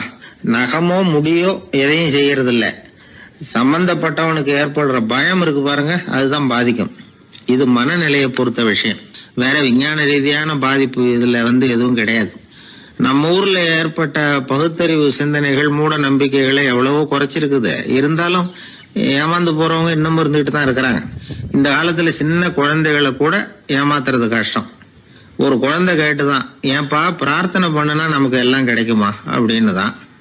ஓ கிடைக்குமே அப்படின்னாராம் அப்பா. நீ வச்சிருக்கிறிய பேனா அது கூட கிடைக்குமா அப்படின்னு கேட்டுதான் குழந்தை. ஓ கிடைக்கும் அப்படின்னாராம். அப்படின்னா நீ வச்சிருக்கிற பேனாவை என்கிட்ட கொடுத்துரு, அதுக்கப்புறம் நீ பிரார்த்தனை பண்ணி வேற ஒரு பேனாவை வாங்கிக்கோ அப்படின்னு தான் அந்த சின்ன குழந்தை. ஒரு ராஜா இருந்தார். அவர் ஒரு பெரிய கோயில் கட்டினார். பல ஊர்கள்ல இருந்து சிற்பிகள்லாம் கொண்டுகிட்டு வந்தார். அழகழகா சிற்பங்களை செய்ய சொன்னார். ஊர்ல உள்ள ஜனங்களும் கோயில் கட்டுறதுக்கு அவங்களால முடிஞ்ச உதவியை செஞ்சாங்க. ராத்திரி பகலா வேலை நடக்குது. கோயில் கொஞ்சம் கொஞ்சமா வசந்துகிட்டே வந்துட்டுது. அந்த ஊர்ல ஒரு வயசான அம்மா இருந்தாங்க, ரொம்ப ஏழை. அவங்களுக்கு மனசுக்குள்ள ஒரு உறுத்தல், இந்த ஊர்ல எல்லாரும் இந்த கோவில் கட்டுறதுக்கு அவங்களால முடிஞ்ச உதவியை பண்ணிட்டு இருக்கிறாங்க, நம்மளால ஒன்றும் பண்ண முடியலையே அப்படின்னு நினைச்சு கவலைப்பட்டாங்க. அவங்களுக்கு மனசு கேட்கல, ஏதாவது செய்யணும் நம்மளால முடிஞ்சது அப்படின்னு யோசனை பண்ணாங்க. நல்ல வெயில் நேரத்துல சிற்பிகள்லாம் ரொம்ப சிரமப்பட்டு சிலை வடிச்சுக்கிட்டு இருக்கிறாங்கல்ல, அவங்களுக்கு அந்த நேரம் தாகம் எடுக்குமே, அதனால சிரமப்பட்டு ஒரு குடத்துல தண்ணி எடுத்துக்கிட்டு அதை இடுப்புல வச்சுக்கிட்டு மெதுவா கொண்டுகிட்டு அங்க போறது அப்படின்னு முடிவு பண்ணிட்டு அந்த அம்மா போச்சு. அங்க போய் வேலை செய்யறவங்களுக்கு தாகம் எடுக்கிற போலாம் ஒரு கோவலையில தண்ணியை எடுத்து கொடுத்துக்கிட்டு இருக்கிறது. இப்படியே பண்ண ஆரம்பிச்சுட்டு அந்த அம்மா. ஏதோ அந்த அம்மாவால முடிஞ்ச ஒரு சின்ன உதவி அது. இப்படி கொஞ்சம் கொஞ்சமா வேலை நடந்தது. கோபுரம் வசந்தது, எல்லா வேலையும் முடிஞ்சது. இனிமே கடைசியா கற்ப கிரகத்தின் மேல விமானம் அமைக்க வேண்டியதுதான் பாக்கி. அந்த வேலையும் ஆரம்பமாச்சு. அந்த சிற்பிகள்லயே அனுபவசாலியான ஒருத்தர் இந்த அம்மாவை தேடிட்டு வந்தார். பாட்டி, உங்ககிட்ட இருக்கிற ஏதாவது ஒரு பொருளை கொடுங்க, அந்த விமானத்துல வைக்கலாம் அப்படின்னு நாங்க நினைக்கிறோம் அப்படின்னார். இந்த அம்மாவுக்கு ஒன்றும் புரியல. ஏதாவது இருந்தாவில கொடுக்கலாம், எதுவும் இல்லையே, என்ன பண்றது யோசனை பண்ணாங்க. இத பாருப்பா, என்கிட்ட என்ன இருக்கு, இந்த வாசப்படியில கிடக்குது, இந்த கல்லு தான் இருக்குது, வேணும்னா இத எடுத்துட்டு போங்க அப்படின்னாங்க. உடனே அந்த கல்லை பேத்து எடுத்துட்டு போயிட்டாங்க அவங்க. அங்க போய் பார்த்தா என்ன ஆச்சரியம், அந்த விமானத்து உச்சியில கலசங்களை அமைக்கிறதுக்கான பிரம்ம எந்திரத்தை மூடுற கருங்கல் ஒண்ணு தேவையா இருந்தது. இவங்க எடுத்துட்டு போன கல்லு அதுக்கு ரொம்ப பொருத்தமா அமைஞ்சு போச்சு. ஏதோ அதுக்காகவே அளவெடுத்து செஞ்சது மாதிரி அமைஞ்சுட்டுது. அந்த கல்லையே அங்க அப்படியே பதிச்சுட்டாங்க. ஒரு வழியா கோவிலை கட்டி முடிச்சாங்க. அடுத்தது கும்பாபிஷேகம், அதுவும் ரொம்ப சிறப்பா கோலாகலமா நடந்து முடிஞ்சது. இவ்வளவையும் பார்த்த அந்த ராஜாவுக்கு மனசுக்குள்ள ரொம்ப பெருமையா இருந்தது. இவ்வளவு பெருசா இந்த கோவில் உருவாகிறதுக்கும் இவ்வளவு சிறப்பா இந்த விழா நடக்கிறதுக்கும் நாம தானே காரணம் அப்படின்னு மனசுக்குள்ள நினைச்சுக்கிட்டார். இப்படி நினைச்சுக்கிட்டே அன்னைக்கு ராத்திரி அரண்மனையில படுத்து தூங்கினார். உடனே ஒரு கனவு. ஆண்டவனே அந்த ராஜாவோட கனவுல வந்தார். ராஜா ஆண்டவனை வணங்கினார். இறைவா, உங்களுக்காக நான் கட்டியிருக்கிற கோவில் எப்படி இருக்குது, நல்லா இருக்குதா அப்படின்னு கேட்டார் ராஜா. அதுக்கு இறைவன் சொன்ன பதில் என்ன தெரியுமா? நீ கட்டின கோவில்ல அந்த கிழவியோட நிழல்ல நான் சுகமா இருக்கிறேன் அப்படின்னாராம். இப்படி சொல்லிவிட்டு கடவுள் மறைஞ்சுட்டார். கனவு கலைஞ்சுது. ராஜா விசாரிச்சார், யார் அந்த கிழவி அப்படின்னு. எல்லாரும் விவரத்தை சொன்னாங்க. அப்பதான் ராஜா நினைச்சு பார்த்தார், இந்த கோவிலை நானே கட்டினதாக ரொம்ப பெருமைப்பட்டுக்கிட்டேன். ஆனா அந்த வயசான அம்மா வீட்டு வாசல்ல கிடந்த கல்லு அது இறைவனுக்கு சுகமான நிழல் கொடுக்கறதாக சொல்றாரு அப்படிங்கறத எண்ணி பார்த்தார். நான்கிற எண்ணம் நழுவி போயிட்டுதான். கோபுரம் எவ்வளவு பெருசுங்கிறது முக்கியம் இல்ல, குணம் எவ்வளவு பெருசுங்கிறது தான் முக்கியம். அந்த வயசான அம்மா நம்ம நாட்டுல வாழறது தான் நமக்கு உண்மையான பெருமை அப்படின்னு நினைச்சாராம் ராஜா. இந்த காலத்திலயும் ஒரு ஊர்ல ஒரு கோவில் கட்டினாங்க. எல்லா ஜனங்களும் அவங்களால முடிஞ்சதை செஞ்சாங்க. நம்மால் ஒருத்தன் அந்த திருப்பணி குழு தலைவரை போய் பார்த்தான். நான் ஏதாவது ஒத்துழைக்கணுமா ஐயா அப்படின்னு ரொம்ப பணிவா கேட்டான். திருப்பணி குழு தலைவர் சொன்னார், இத பாருப்பா, இந்த கோவில் கட்டி முடிக்கிற வரைக்கும் உன்னுடைய ஒத்துழைப்பு எதுவும் தேவையில்லை. கட்டி முடிச்சு கும்பாபிஷேகம் ஆனதுக்கு அப்புறம் தான் உன்னுடைய ஒத்துழைப்பு ரொம்ப அவசியம் அப்படின்னார். அதுக்கப்புறம் நான் என்ன செய்யணும் சொல்லுங்கன்னா, இவன் இந்த சாமி சிலைய நீ திருடிட்டு போகாம இருக்கணும், அவ்வளவுதான் அப்படின்னாராம் அவர். என்னுடைய நண்பர் ஒருத்தர், அவர் விரல்ல நகமே இருக்காது. என்ன காரணம்னு நினைக்கிறீங்க? எல்லாத்தையும் அவரே கடிச்சு துப்பிடுவார். அப்படி ஒரு பழக்கம். சின்ன குழந்தைகள் நகம் கடிக்குது, விரல் சூப்புது. இதுக்கு என்ன காரணம் தெரியுமா? குழந்தைகள் மனசுல ஏற்படக்கூடிய ஒருவித பாதுகாப்பின்மை, இன்செக்யூரிட்டி, அல்லது தான் சரியா கவனிக்கப்படல அப்படிங்கிற எண்ணத்தோட வெளிப்பாடு தான் அது அப்படிங்கிறாங்க டாக்டர்கள். சில இடங்கள்ல 2வது குழந்தை பிறந்த உடனே பெரியவர்கள் கவனம் முதல் குழந்தைகிட்ட இருந்து கொஞ்சம் விலகி 2வது குழந்தைகிட்ட போயிடும். அந்த சமயத்துல முதல் குழந்தைக்கு இந்த பழக்கம் ஏற்படுறதுக்கு வாய்ப்பு உண்டாம். சில குடும்பங்கள்ல கணவன் மனைவி 2 பேருமே வேலைக்கு போறவங்களா இருப்பாங்க. குழந்தை ரொம்ப நேரத்துக்கு பெத்தவங்களை பிரிஞ்சு இருக்க வேண்டிய சூழ்நிலை இருக்கும். குழந்தை ஒரு பாதுகாப்பின்மையை உணர ஆரம்பிக்கும். இந்த பழக்கம் வந்துடும். அதனால ஒரு குழந்தைக்கு தான் ஒதுக்கப்படுறோம் அப்படிங்கிற நினைப்பு வராம பாத்துக்கணும். வளர்ந்த குழந்தைகளும் நகம் கடிக்கும். வயசானவங்க கிட்டையும் இந்த பழக்கம் இருக்கும். இது ஒரு மனச்சிதைவின் வெளிப்பாடு அப்படிங்கிறாங்க மனநல நிபுணர்கள். அம்மா அப்பா திட்டினாலும் சரி, அல்லது ஆசிரியர் திட்டினாலும் சரி, இந்த பழக்கம் வந்துடும். நாம தவறு பண்ணிட்டோம் அப்படிங்கிற நினைப்பு வர்ற சமயம் நகம் கடிக்க ஆரம்பிச்சிருவோம். ஏதோ ஒண்ணு அடையணும் அப்படின்னு நினைக்கிறோம், அதை அடைய முடியல. இப்படி ஒரு ஏக்கம் வர்ற சமயத்திலேயும் சில பேர் நகத்தை கடிக்க ஆரம்பிச்சிருவாங்க. ஒரு பெரிய அதிகாரி, தனியார் நிறுவனத்துல வேலை பார்க்கறவரு, அவரு டென்ஷனா ஆயிட்டாருன்னா உடனே அறைக்கு அதை சாத்தி விடுவாங்களாம். அவரே சாத்திக்கு வரான். அப்படி சாத்திக்கிட்டு உள்ள எதையாவது வெறிச்சு பார்த்துக்கிட்டே நகத்தை கடிக்க ஆரம்பிச்சிருவாராம். இந்த பழக்கம் உலகம் பூரா உண்டு. நகம் கடிக்கிறவங்களை அந்த பழக்கத்திலிருந்து மீட்கிறதுக்கு என்ன வழி அப்படின்னு லண்டன்ல உள்ள அழகியல் நிபுணர்கள் யோசனை பண்ணி பார்த்திருக்கிறாங்க. சில ஆய்வுகள் பண்ணி பார்த்தாங்களாம். அவங்க என்ன பண்ணாங்க தெரியுமா? நகம் கடிக்கிற பழக்கம் உள்ளவங்களை எல்லாம் தேடி பிடிச்சாங்க. அவங்களையெல்லாம் 3 பிரிவா பிரிச்சுக்கிட்டாங்க. ஒரு பிரிவு கிட்ட என்ன சொன்னாங்கன்னா, உங்களுக்கு நகத்தை கடிக்கணுங்கிற நினைப்பு வர்றப்போலாம் டைரி எழுத ஆரம்பிச்சிருங்க அப்படின்னாங்களாம். இன்னொரு பிரிவு கிட்ட, உங்களுக்கு அந்த நினைப்பு வர்றப்போலாம் உங்க நகத்துக்கு வண்ணம் பூச ஆரம்பிச்சிருங்க, அழகுபடுத்த ஆரம்பிச்சிருங்க, நெயில் பாலிஷ் போடுறாங்களே அது மாதிரி. அப்படி ஒரு யோசனை சொல்லியிருக்காங்க. 3வது குழுவினர்கிட்ட, உங்களுக்கு நகத்தை கடிக்கணுங்கிற எண்ணம் வர்றப்போலாம் விரல்களை இறுக்கமா மூடி வச்சுக்கிட்டு வேற விஷயங்கள்ல கவனம் செலுத்துங்க அப்படின்னு சொன்னாங்களாம். இப்படி 3 வித முயற்சி பண்ணி பார்த்ததுல கடைசியா அவங்க என்ன கண்டுபிடிச்சாங்க தெரியுமா? 3வது குழு செஞ்சதுல நல்ல பலன் கிடைச்சதாம். அதாவது நகம் தெரியாதபடிக்கு விரலை இறுக மூடிக்கிட்டு வச்சுக்கிட்டோம்னா அந்த பழக்கம் மாறுதான். அப்படி இருந்தவங்க கிட்ட இந்த நகம் கடிக்கிற பழக்கம் மெதுவா குறைஞ்சு போச்சான். அதனால நகம் கடிக்கிற பழக்கம் உள்ளவங்க இதை முயற்சி பண்ணி பார்க்கலாம். ஒரு ஆள் இருந்தார், அவருக்கு எப்ப பார்த்தாலும் நகத்தை கடிச்சுக்கிட்டே இருக்கணும், அப்படி ஒரு பழக்கம். அதனால அவர் விரல்ல எப்பவும் நகம் இருக்கிறது இல்ல, விரல் இருக்கிறதே பெரிய ஆச்சரியம். அவருக்கு திடீர்னு உடம்புல அரிப்பு, சொரிஞ்சிக்க முடியல, அரிப்பும் நிக்கல. 1 வாரம் தொடர்ந்து கஷ்டப்பட்டார். கடைசியா ஒரு டாக்டர் கிட்ட